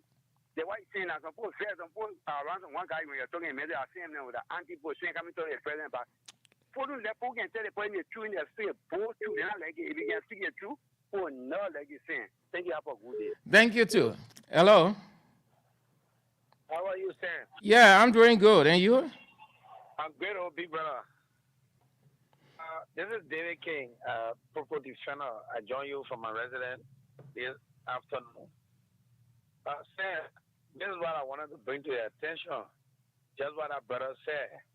Yesterday, the county meet, it shows to us how divided we are. Every county now in the country against Lofa County alone. And this is not a good sign, Sam. It is not. Hello? Yeah, I'm listening. Yeah, it is not a good sign. For us to have a football match, once the county meet that can bring the entire country together, we share a lot of fun, and we had a passion tree. But yesterday, all of the county converged against Lofa County. and people tell me as John, we are defeating Joseph Boakai in a football match. So, I mean, where are we going with this country? When we have a vindictive president like President Boakai, who has come with no reconciliation on his mind, but only going after people because CDC brought into power. You listen to Karen Jackson and Patrick Honor this morning. I don't know why you ever listen to OKFM. Patrick Honor was saying the guys from the CDC had no academic or skill to live in the private sector. So they just started crying. They will cry more than what they have started doing already. So is that how a commissioner of the LTA will be talking? Is that how you're going to be talking? Eh? You're not giving calling your other guys who you once collaborated with in the opposition community, such as Mr. Ezana Komi and Henry Costa, who resuscitated you politically and brought you back to the political landline of this country. Okay, Chief. Henry Costa, who made Joseph Boakai president today, not no one else. Joseph Boakai was dead politically. Thank you so much, Mr. King. Hello. Thank you, Sam Andrew. Thank you. I read District 2. This is Hussein Keu. Let me say thank you for the second talking point. And I listened to some of the callers in this section. But let me say this. It is a fact that the president is a reconciler and he believes in true reconciliations. This is why you see people from diverse background, from different political spectrum, that have been appointed, even those who in the Unity Party that supported the party have had president, while those in the Unity Party that supported him have not been appointed in government. This is why he said it is a government of inclusion. So when you go to land use agency, people from different political parties, different countries of origin, different religions have been appointed by this president. That's a sign of reconciliation. Somebody saying the president is not a reconciler. Aren't you? Between you and myself. Well, when you appoint people on religious ground, are reconciliation there? No, I'm giving you an instance. But those are your people. Those are your people. If I have the right and got the appointing power, I can appoint my people. I can appoint my religious people, my political people. It doesn't say that reconciliation. They are the people that supported me. Yes, I agree. I agree with you, right? Now, here's the point. Reconciliation starts from you and myself, even in our very homes. We that called on the radio today, we have our problems in our homes. So you expect the president to come in your home and settle your home problem? Reconciliation starts from the home, even in the church. Oh, my man, you don't understand the national reconciliation, man. No, Baba Andrew, where does it start from? It starts from. No, it starts with the president. No, Chief. No, don't stoop so low. Chief, let's intellectualize a bit. Listen, I wouldn't cut you off. Let's intellectualize a bit. The context in which we speak, the president is the one who takes the lead. It's not about home. It's not about individual home. We're not into individual homes. We are talking about the country as a country, as an institution with the leader who is President Joseph Boakai. So you don't stoop too low, go too elementary, and say reconciliation start from the home. No, it's not what we're talking. This is why you have a national... Chief, thank you, man. Hello? Hello? 0770-907-907. Hello? Hello? Yes. Yeah, Andrew, and I'm Peter the Week, Governor Honor the Street Light in Lower Johnson. So, thank you very much for fascinating discussion this evening. You know, issue regarding to the reconciliation. You know, when it comes to reconciliation, as relates to the current president, what is lacking. Let's not forget, that's why Liberia is in serious trouble. Joseph Boakai is not a reconciler, and that can be clearly. I don't know why the other guy feel that people to be. That is clearly demonstrated, in his appointment and the structure of the government. Look at the government. Which of the opposition that you have ever seen in the government, whether from CDC, ANC, MOVE, and other political parties? Everything is about unity party and people that have close loyalty to the president. With the absence of that, you are not included. And this is the kind of system of government that Joseph Boakai is instituting, and people feel that, and that with this, he's going to govern on a smooth pace. It's far much bad. You have to bring inclusive government. Everybody needs to work in the process. You cannot just sideline everybody because they're from different political parties or they have dissenting view. That is being dictator, and that's why we said Joseph Walker is a man of antiquity. Those whole idea is what he brought into Okay, Chief. Thank you. Hello. Good afternoon, Mr. Andrew. How you doing? Yeah, I'm doing good. Thank you. And you? Yeah, I'm okay. My name is James Wade, and I'm calling from the borough of Nikutown. Let's hear you, James. Yeah, we said that Waka is now a reconciler. You know, when Waka took over CPP, you know what happened? CPP broke down because CPP, as a collaborating party, it was unable to unite them. It caused the collaboration to break down. Number two, how can you reconcile people when you took over as president? You start firing people from the very job. Is that a reconciliation? Can you imagine what job we have took over? All those that he met, on job, he said everybody should remain at work because they need their daily bread. We found means to keep them out. This is what we call true reconciliation. He even called the opposition to the table. He said your candidate discourse. Even though I'm president, you are the opposition, but your candidate discourse about the country and move the country forward. Some of them refused, they never attended the meeting. This is what we call true reconciliation. But by you taking people from job and wanting people here and there, is that what we call reconciliation? Joseph Walker cannot reconcile this country. Instead, the country will be divided under Walker regime. And if we are not careful, we'll be led to disaster. Thank you very much. Thank you for calling. Have a nice day. 0770-907-907. 0770-907-907. Hello? Yes?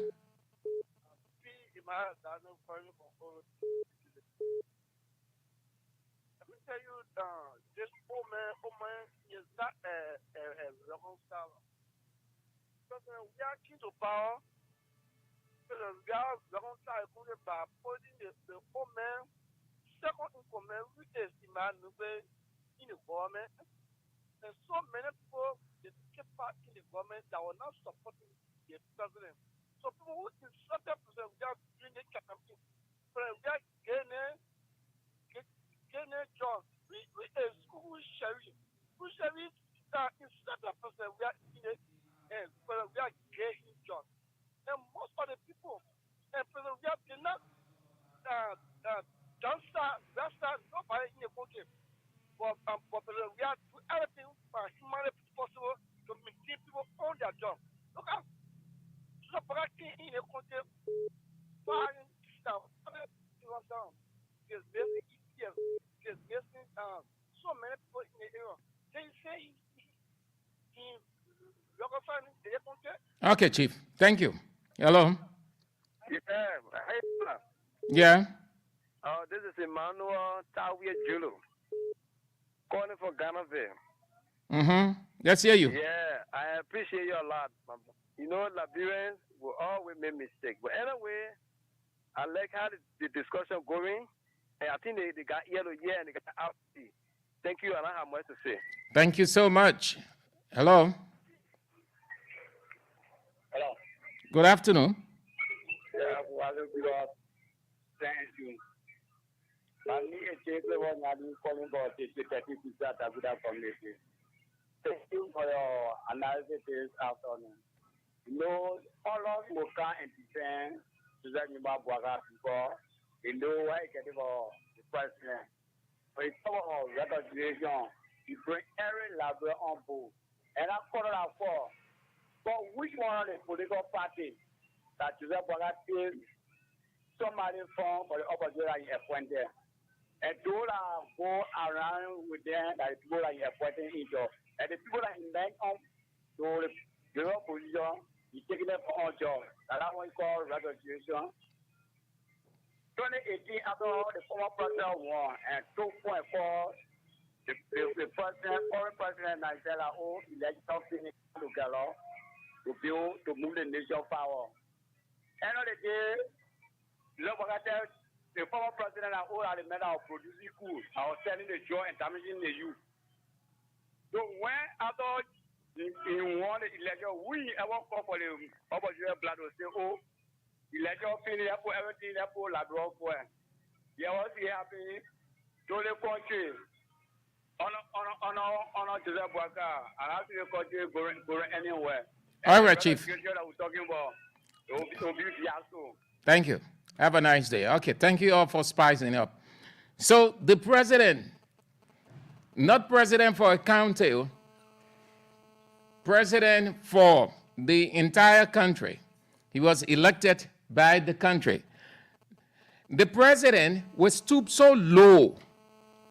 Instead of telling the people of Lofa County to proceed, to go ahead, he will be a part by participating.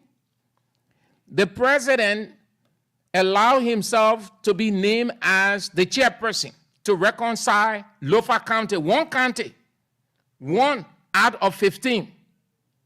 You see that? Now, when people describe the president, you say, what sense does it make? Yeah, is it? They said the President Joseph Boakai has been named chairperson on reconciliation for the 60th anniversary of Lofa County, slated for June. Who made the disclosure? Senator Jala. According to Senator Jala, President Boakai will lead efforts in uniting the people of Lofa County after the 2023 elections. He went further to say the Cultural Committee is headed by Joseph Koluba. Accommodation Committee is headed by GSA boss Galakpa Kotima. Media, Security, Fundraiser, and History Committees, they all have the head. And he will urge the committees to work in the best interest of making the program a success. As Lofa celebrates its 60th anniversary, according to him, to quote him verbatim, we reflect on the tremendous progress the county, not country, the county has made since becoming a county 60 years ago, overcoming the challenges of the past to build a brighter future. Lofans have truly shown resilience and determination. Today, we applaud the achievements of our diverse tribes and the people who have worked tirelessly to shape into the vibrant and striving county that is today, according to Senator Joseph Jala. So, President Boakai, they name him as the head of the Reconciliation Committee.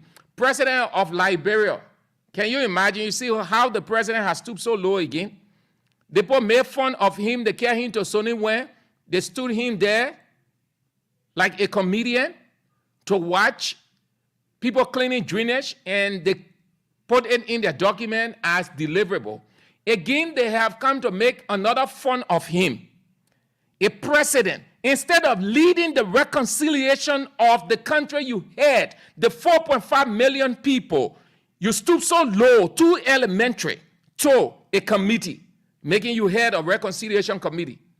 You can't reconcile a country. You president, you get into this kind of thing. You see, ego.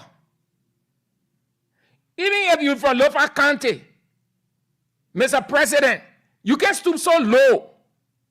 You can be a part. You can ensure. But your priority should be the country, not a county. Not because you're from Lofa County. So, Lofa County celebrating 60 years of existence, then they made you the chairman for the Reconciliatory Committee. When president of the country or as president of the country, you can reconcile. Hey, man. Hey, Joseph Boakai, man. We expect this of you, man. People felt that you are coming to stand as president. Make a difference, show a difference. But you're allowing the people to turn you into a comedian, put you on the stage. Why one of these people can't hear the reconciliatory committee?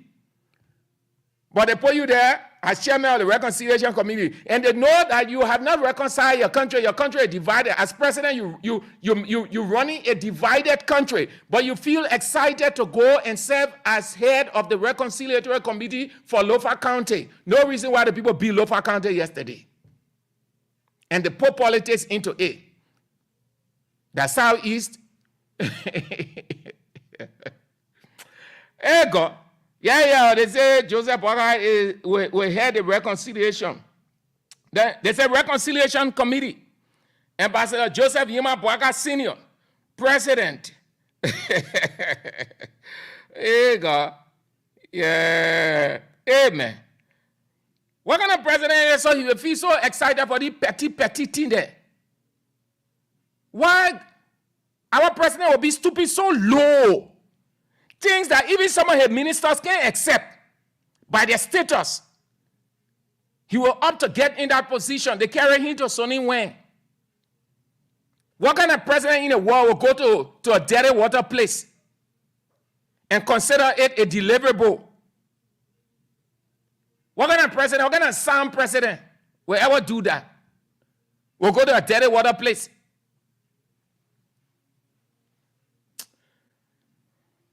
All right, let's take this break, and when we come back, the last talking point, and then we zoom out on the show, Bits and Pieces. This break. My people, where you at? Wake up from your slumber, stop sleeping. Wave your hands, Come on. I know you're sleeping now, you gotta wake up some more, yeah? Okay, let's go.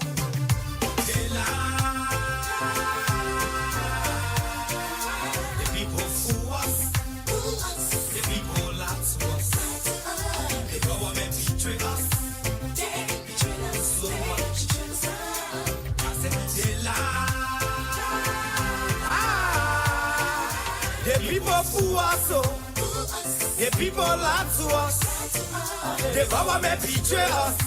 They can lie, they can steal, they will not go. I said we tired with their lies, we tired with their promises that led us to a lot of damages. We tired with their speech they preach in DNA unique, they deceive us. The thing we saw, it frustrates us. So why can't you lie? Why can't you steal? Why can't you allow the citizens to beef? See, we just tell you that why we voted you. But you fool us, you screw us, you use us and later on abuse us. So why? The government should lie. Why? But that's the question that we ask. They lie.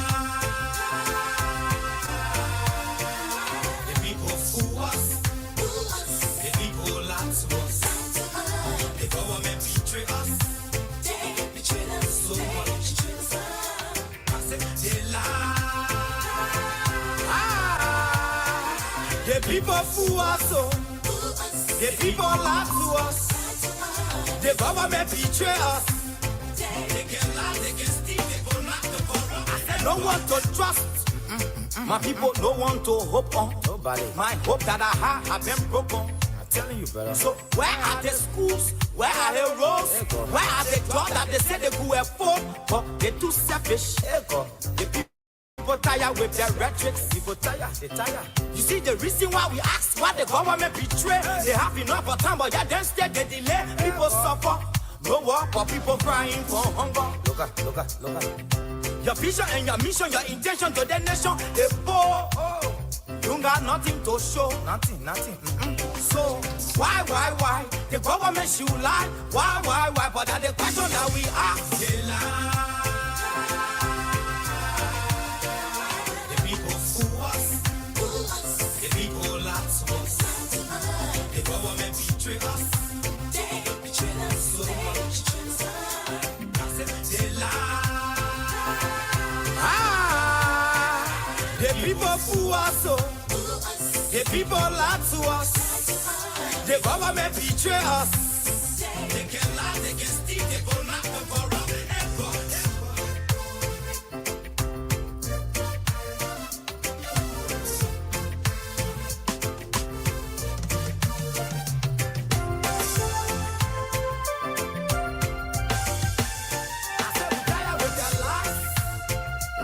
tired with the promises that left us to all our damages. We tired with that speech they preach indeed, and now unique they deceive us. The thing we saw, it frustrate us.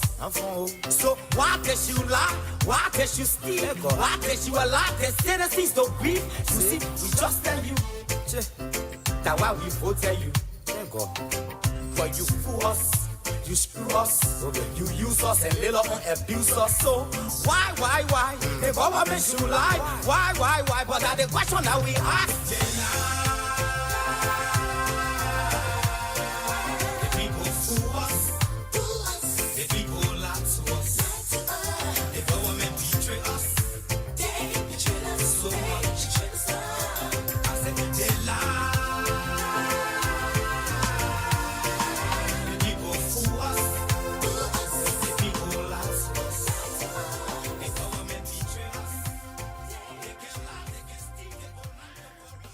Takun J with that one, they lie to us. Why? Why must the people lie? They fool us. A fine song. Okay, let's do some rounds as quickly as we can. Then we move to the final. We close with the final. The National Fisheries and Agriculture Authority Workers Association will declare a vote of no confidence in the leadership of Emma Glasgow as Director General of that institution. They will describe Glasgow as a dictator, an overbearing individual who failed to listen to her professional colleagues at the National Fisheries and Aquaculture Authority. They went further to say that Emma Glasgow is noted for violating the rules and regulations of the institution, willful dismissal in retirement ranging from bad labor practices to illegal dismissal, workplace harassment, among others.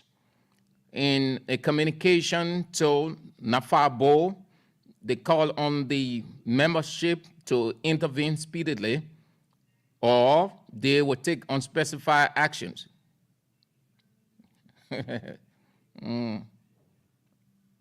So they will do this at a press conference, and according to the information coming in, while the press conference was on, it was disrupted by an armed police officer who acted on the orders of Madam Glasgow. According to the LMP officer, by instruction of Madam Emma Glasgow, no press conference was allowed in the premises of the institution. All right. And then where do we go? So the president is in America. The first set of footages came out on the president. Beyond that, the president office can't say anything again. The first one came out that he arrived in Dallas, Texas, head of the U.S.-Africa Business Summit, which runs from the 6th to the 9th. His office went further to say he was welcomed at the airport by the president and members of the Liberian community in Dallas, Texas. That's all. So from the day the president arrived till now, nothing has been reported on what the president, whether he met or who he met or those he met, the kind of meeting, the outcome. No update yet. The president left, was it on Saturday? Today is Monday. So let's consider it 2 days in between. Sufficient time that you will not have second or third update on the president. It has to. Okay. So let's see. Today, nothing comes out. Tomorrow, nothing. Then it will suggest something else. But the business summit starts from the 9th. Today is the 6th. So the president is on the fringe of the conference. What that means in political terms is you're ahead of the meeting or before the meeting can start, you have small meetings on the side with multilateral individuals, business tycoons, and all of those. You talking. That is the reason for carrying the people you carry. A minister of commerce, the trip has commerce content. The person responsible will lead that discussion. Minister of Public Works. So the content of that conversation will be led by the Minister of Public Works. He will lead that discussion. That's the reason why leader carry these people. So by now, we should be having updates on some of the meetings. If he's having meetings or had meetings, the updates should be coming. Like we see of other presidents, regular updates, the dispatching. But Liberia, no. All right. So let's conclude now with the counter meet final. It was great. Thanks to everybody. We had some anomalies, some errors with the organization and some awful scenes on the page and off the page. But we are grateful that we had a successful county meeting. I say successful because in major tournaments, you have these things happening. We see them in Europe, even though we're not using Europe to justify ours here. But it's just hard or not possible to have an incident where you're dealing with thousands of people. And there are three things, I said it, I told you before, there are three things in this war that sentiment flares up quickly in a twinkling of an eye if you're not careful. Politics, religion, and sport. Politics have taken thousands, hundreds of thousands of people under the ground. Religion have taken thousands, hundreds of thousands of people under the ground. Football or sport have taken thousands of people under the ground. These three, they are very fluid. If you aren't careful, something happens. So we had those incidences on during at the county meet, but at the close of the day, it ended well. The Ministry of Youth and Sports and the LFA, they have their responsibility to sit down now and look at the entire organization, where they made mistakes and what they can do now moving forward to have it corrected.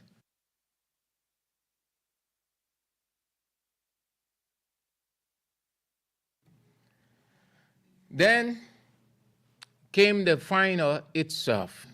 The final itself. Well, before the start of the final, I was worried. I should be very honest with you on this. I was worried before. This is no brag. I'm not trying to get your support. No. I watch football. I've been opportune to have watched series of finals, most of them European. I know exactly what it is. From the group stage to the semi-final, the atmosphere is different. Final, the atmosphere is tense. And only one person that can maintain stability or engender instability, the referee. So nobody I thought on the more, but the referee. The referee, how he was going to handle.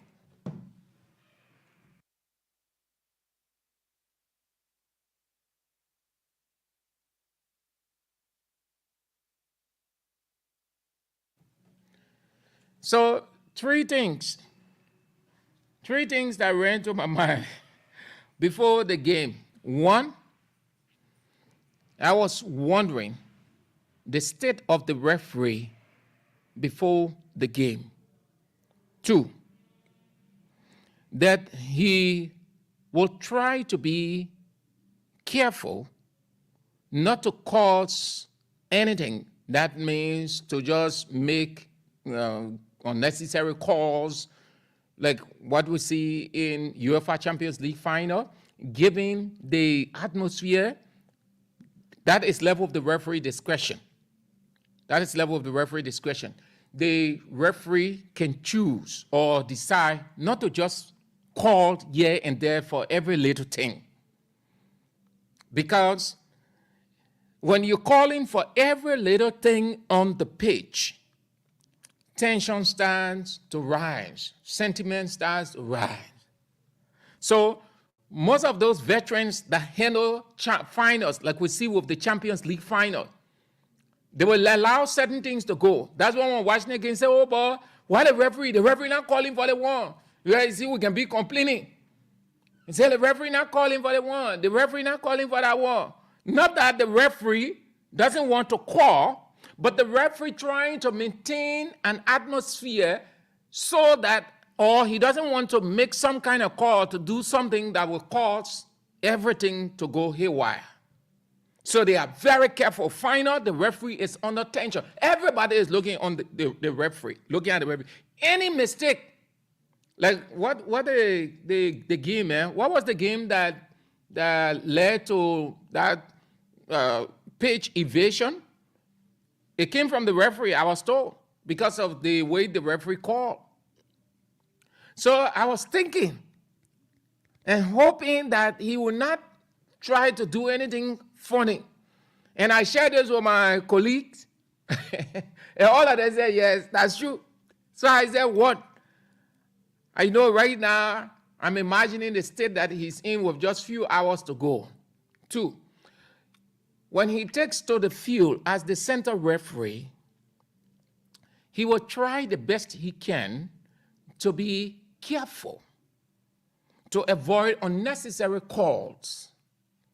And as he tries to avoid unnecessary calls to keep the atmosphere stable, he might be overly careful and then something happen. But as God had it, it didn't go any other way but a professional way. So firstly, I must say thanks to the referee that handled the final. He did extremely well. I think he won the recognition and the praise of the people of Liberia. And that puts him, if he isn't FIFA badge referee or CAF badge referee, I think that was a litmus test for him to get that recognition. Though it is a county meet, but it goes worldwide. People listen, people watch. He did extremely well. Very well, he did extremely well. Nothing funny came out. From the first moment they centered the ball all the way to extra time and the penalty. So he did well. I think he's Emmanuel. I think I saw his name. He did extremely well. So I must say, thank you so much. Then the players themselves, they did well too. It was a great final. It was a competitive final. Now you people can understand now when we say it. Y'all believe us now? That the group stage, you don't see much of an excitement. No, the group stage in football, you're not seeing anything. Everybody fighting for the 3 points. Even when they beat the man 2-0, the man knows that there is a second leg. So you're not seeing much of an excitement. The man has time to prepare. But when the tournament reaches the quarterfinals, the atmosphere changes. Everybody now will do everything they can to be on top of the game, not to go out. Even if the man tired, he will manufacture energy. If they will go to extra time, let them go to extra time, but they will leave no stone unturned. They will be mindful of making no mistake, Because the least mistake you made in extra time, finish. You can move to the semifinal, like we saw with some counties. They did not make it to the semifinal. Then the semifinal itself, there's another tense atmosphere again. And then the final. So the teams did extremely well. What we saw yesterday, it was like we were watching UEFA Champions League. Well, when everybody, yesterday, people say, oh, that 3 minutes, oh, just 3 minutes, extra time, oh, but Lofa finished winning. Then one of my guys, Kobasi said, well, 3 minutes, anything can happen. The 3 minutes here are convinced that River G was scored. He said 3 minutes, a long time. And they love those guys who were supporting Lofa. They say, oh, the game finished, man. And honestly, for me, I was not too sure. Even though football, anything can happen. But I was getting consolation from Kobasi. Yeah. So in no time, the ball was at the back of the net. He said, what I said. 3 minutes, that long time in football, it depends on the team. And truly, that comeback was a massive one for River G. And then extra time and penalty. But the spies on the field is what I want to talk about, and then we zoom out. The spies, even though people give it their own interpretation, one group using Bible, the other group using their traditional myths, and people give it different interpretations, but it had nothing on the game. It had no impact. Those things are just spies. Those are just African spies. It's just the same as what we have in Europe called mind game that Mourinho used to use. Mourinho would talk about certain things. He would condemn. He would act like it's not important at all. So if you're not strong now, you'll think that, oh, if I don't do this, I can't win again. It won't do this, or it's because we're losing this way. Because the person came behind the pole, that's why we're losing the way. The man took a share, the other man care about all kinds of. That's just mind game. Ain't got nothing to do with the game. I just consider that other spies. So the final. At the end of the day, it could have gone Lofa way. Had Lofa not missed 2 penalties and River G missed, it could have gone Lofa way. Penalty, it goes either side. But those things on the field, those guys, whatever they displayed, did not have any impact on the game. They did not change the result at all, not at all. One group had Bible. The Lofa County man carry Bible in a pole. The River G man behind the pole, he say he's chanting. So, tell me if it had any impact. God and the devil, who had power? Because what the thing woman for the Lofa County man went with Bible, Holy Bible, clear, you can see it clear, the man put it in the net. The River G man sitting, no shirt on, he performing. I think there's a video out for him, and he explaining. I think I saw that. Yeah. So God and the devil, who is the principality? That God. So the man who used the Bible, the man should have won. The man anyway. The man who just performed quote unquote magic, he won. But it was just a spies, man. You don't take that serious. No, it was just to get us laughing the more. All those things then happen in football. On the European scene, we see some of those things. There was, I think, a little delay. Was it the extra time? Somebody walked on the field. We see that in Europe. All those things happen. Just added spice to the game. But it was good. We thank God and we're grateful that it went well. But there are too many things that the FA will have to now improve on. I listened to, was it a quarterfinal? I listened or watched Representative Musa Bility. He was being interviewed by one of the TV stations. And the second to the last question he was asked by the reporter, how the county meet can be structured that it will take on the shape of a real county meet vis-a-vis the National League. And he started to explain, and then the reporter came back and said they would supersede the National League. It would kill the National League. And he said, no, it wouldn't. And he was talking about county, having this, just how it is in Europe. And I think in our area, sitting in our area, Block 13, we will discuss that too the same way.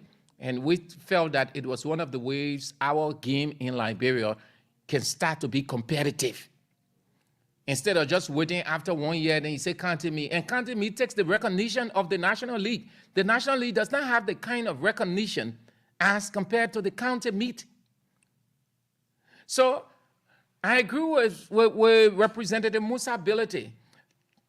Divide this whole stuff into regional blocks like you have in Europe. You have Maserado, you can divide Maserado into 3 or 4 zones. Those from the other side, the various counties, like you see in I think in England, in London, you have 3 or 4 teams there. In Barcelona itself, you have, I think, 4 or 5 teams. In Madrid, the same way. So state versus state. But they are all in Maserado County. So all of those teams, all of the team that is on bypass, let me just take it that way. The region of bypass, they take ownership of that team. That's how Barcelona, Real Madrid, and the rest of the people look. That's what makes them viable. So the people there, they support that team. They take that team as their team. Arsenal is in a state. Chelsea is in a state, but all of them in the same region, but they're in different areas. So that locale or region they're in, the people take ownership of that team. That's how you see these guys are so vibrant that we watch them week in, week out. We can't get tired of watching them. So it was the same idea that Representative Musa Bility was suggesting. If you can take it that way, our football will be competitive. Our national team will start to get strong. But the only time you see real football in this country or entertainment football, county meet. Beyond that, it finished. The national team, no recognition. The league, nothing. When you divide the country into a region and a given region takes ownership of that team, say the whole of Maserado County, you have 4 teams from 4 different locales. Each locale support their team. Those in the Basque capital, in the Basque capital, you have Atletico Bilbao, followed by the other people, but all of them in Barcelona. So everybody within that Basque capital, they support Atletico Bilbao, but all of them in Barcelona. Those who are in Barcelona itself, the industrial capital, because Madrid is the political capital, Barcelona is the industrial capital. All the people that they support Barcelona. It is the same with Madrid. All of those in the capital, they go for Madrid, followed by what we see in England, in Italy, in France. So it was similar idea that Representative Musa Bility was sending across, and I think it makes sense. I side with him. That way our league will not only be different, but it will be competitive, and our national team will be competitive. But the country has no ownership of any team yet. No. The national team, who owns the national team? The national teams, the teams, the league teams, they are owned by individuals. They're not owned by the people, so the support is not forthcoming. You get one team is owned by one person, the other team is owned by the political person. The other thing is owned by the business person, even though they have teams that are owned by people in Europe, but it is at the disposal of the people. They put it at the disposal of the people. The people take ownership of that thing. They pay their dues. They pay everything. They give support. So they are able to attract players. But yeah, nothing. So let's try, man. Let's try to raise the standard of our. Let the county meet not just be a county meet for entertainment. And listen, here is it. All the monies that the people spend on that county meet, 1. LFA and the Youth and Sports Ministry, y'all give account. 2. All the politicians that spend money, especially government officials, you people will have to give account. This is accountability and transparency regime that we're in. Every dime should be accounted for. Some of you, before, you could not give 10,000 US. Your country was playing here. You could not even give 500 or 300 United States dollars. But today you're in government, you're giving 10,000 US to county. Where that money coming from? President Joseph Nyeman Boakai can give account of the 55,000 United States dollars he gave to total type victim. Yeke went to talk today. Yeke is their enemy. There are people who they can't tell me we listen. We have it, we recorded it, we screenshot. Government, people in opposition, then they could not get 350. They could not get even 150 US to the county at the time the county were playing. They could not even give a dime. They never gave support to the county. They only went on the fee. They watched the game, they went back. Today, they in government, they giving 10,000.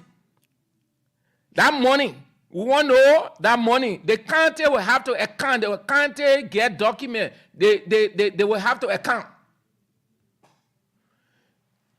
6 years ago, you were not giving any 10,000. Today, you're giving 10,000. Why you couldn't get 500, 1,000 then? Because you did not have it.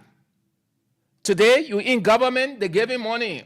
All those monies they gave to counties, other people will screenshot all. We recorded some of the donations.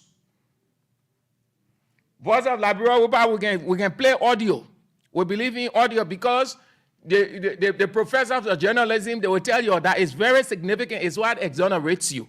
So we like audio, and it convinces the public. So y'all have to get account of that money.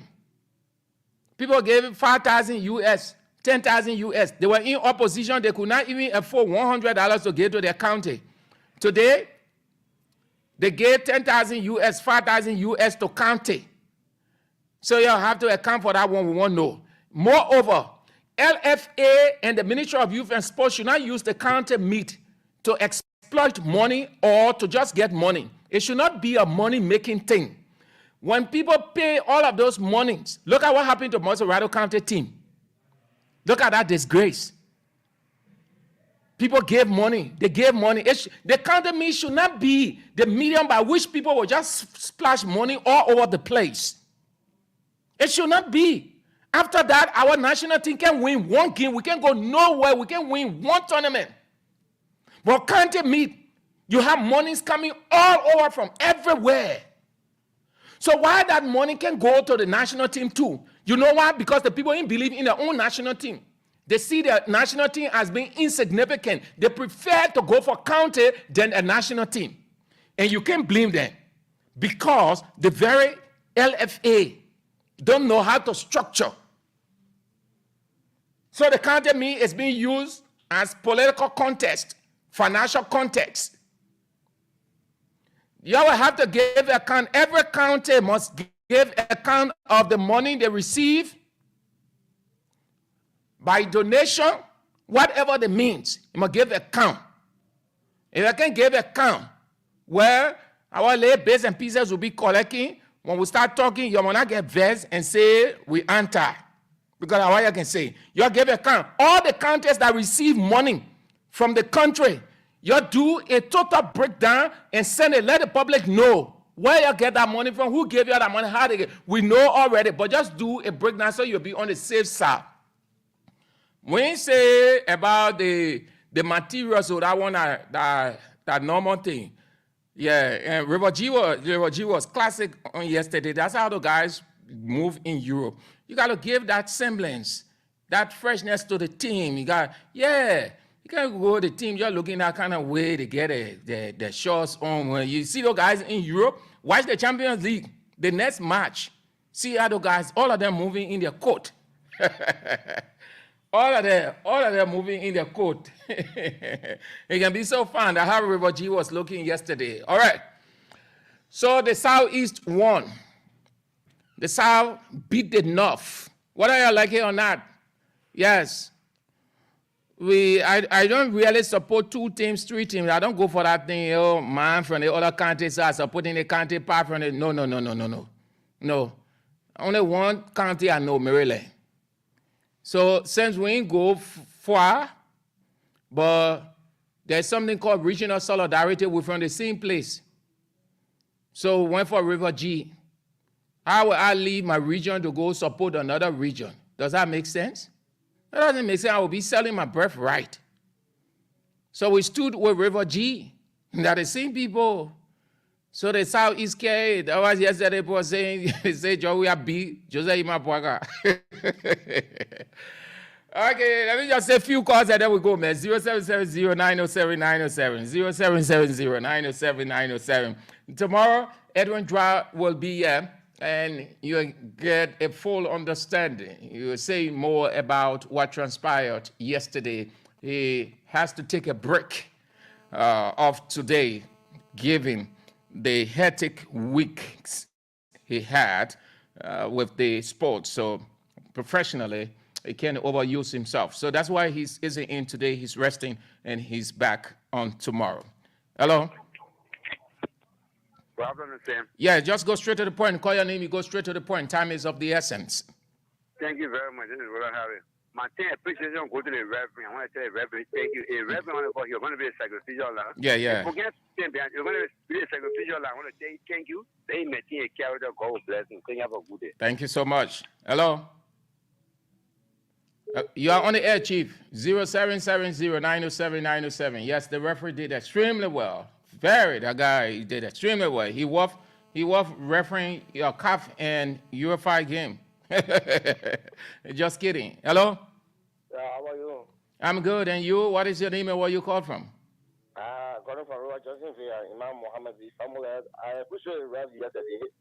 I read to that rev yesterday. Coffee man. As good person to organize things. So they were so we ask God for him, that God bless him, that continue to do a good job and we will promote one of that. Okay. Yeah. Thank you so much. Thank you so much for calling. Yeah, the referee was on top of his game yesterday. He did extremely well. Extremely well. The referee did extremely well. Hello? Hello? Yeah? My name is David. Let's hear you. The country for me, what they say, I'm 100% agree with you. But let's go by country. That each country bring one team, and whether one team will be supported by one country. Yeah, yes. I believe they can boost the morale of the community team. Yeah. Yeah, that's true. You're right. And we need to take the arcade team from there, that way by Negro thing, county. We need to move to a state now. We in modern time. We have everything representative of a state. Then we stay using county. Hello? Hello? We need to have the state of River G, the state of Maryland, the state of Maserado. Hello? Yes. Yeah, I'm Ali Dama call from Kurdistan. Yeah, let's hear you. I heard you talking about dividing maybe country by regions. If so, if we see Maserado, we divide Maserado by region, maybe 4 regions. If somebody for the government, present government, had the opportunity to support another region, will you have question on it? If so, if yes or no, will you expect the layman who only here and there to look for a job to support a team Thank you, Chief. Thank you. 0770907. Two more callers, and then we call it a day. Hello. Hello. Yes, hello. Yeah. What is your name and where you call from? My name is Eugene Harris. I'm calling from White Plains. Eugenia. Yes, Harris. You were on the field yesterday, Eugenia. Did you go on the field? No. You followed the commentary? I'm following the commentary, but I'm talking on the potholes in my area. Oh. But we finished with those topics. So, Eugenia, what were you doing? Just try to listen to me, please. Oh, I beg you. Yeah, that's supposed to be on now. We're closing. So you're not talking about the potholes. Yeah, go ahead, Mama. Go ahead. You got it right. Yes, I'm just trying to tell you, you talk about the potholes. We have our children, our grandchildren in White Plains. There's no way we can get them to school. So your roads, the roads from White Plains are bad off. All the way up to Louisiana, all the way you have the truck field. I have to come to town and rent a room for my grandchildren, yes, to go to school. But the president said he finished with the road using 22 million. And you have NSA right in our area. NSA. No one is concerned about the road. So during this rain, we got a room right now in Bannersville just for my children to go to school. So they come to town at the beginning of the week, after school at the weekend, then they go home. Yes. Because the roads are bad and they can't be traveling on those bad roads every day. But there's no road. No road. The road is so bad, especially the area from Carwell. Then you talk about the car where you have the truck drivers. No road. Yeah, pity your condition, man. But the president said he did the roads. Okay, we want to see it. Okay. We want to see that road. All right. Thank you. Hello. Hello. Yeah. Yeah, that was a mistake you made earlier by saying the Lucian goalkeeper had a power in the pool. It wasn't a Lucian goalkeeper, it was a River G goalkeeper that had the power in the pool. Okay. Yeah. Oh, but that jersey, that Lofa jersey, River G man behind the pole. Oh, my man, I'm sending people jersey to you. I'm sending it. I screenshot it. Hello, I'm looking at the jersey, da. Chief, that thing I'm talking, man. But that's what you said. Hello. Yeah, hello. Yeah. Yeah, my name is Bobby P. I'm calling from Resistance Peace Community, Liberia-VOL. Yeah, let's hear you. Bringing something that I passed by a long time, feeling with you. Asking question about God and medicine, which one can perform because we were my man. So I was listening to you. My man, your pie, all kind of thing you can.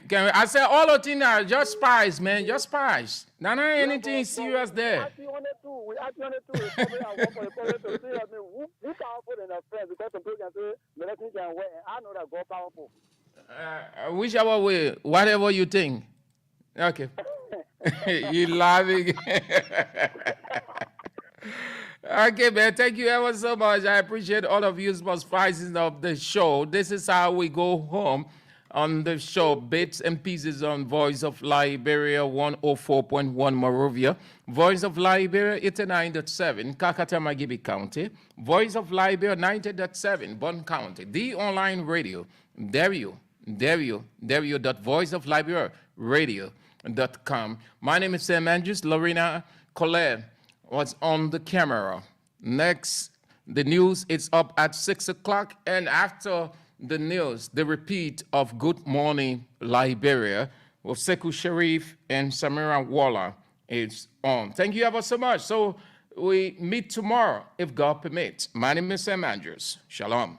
Don't trouble nothing too much, you know.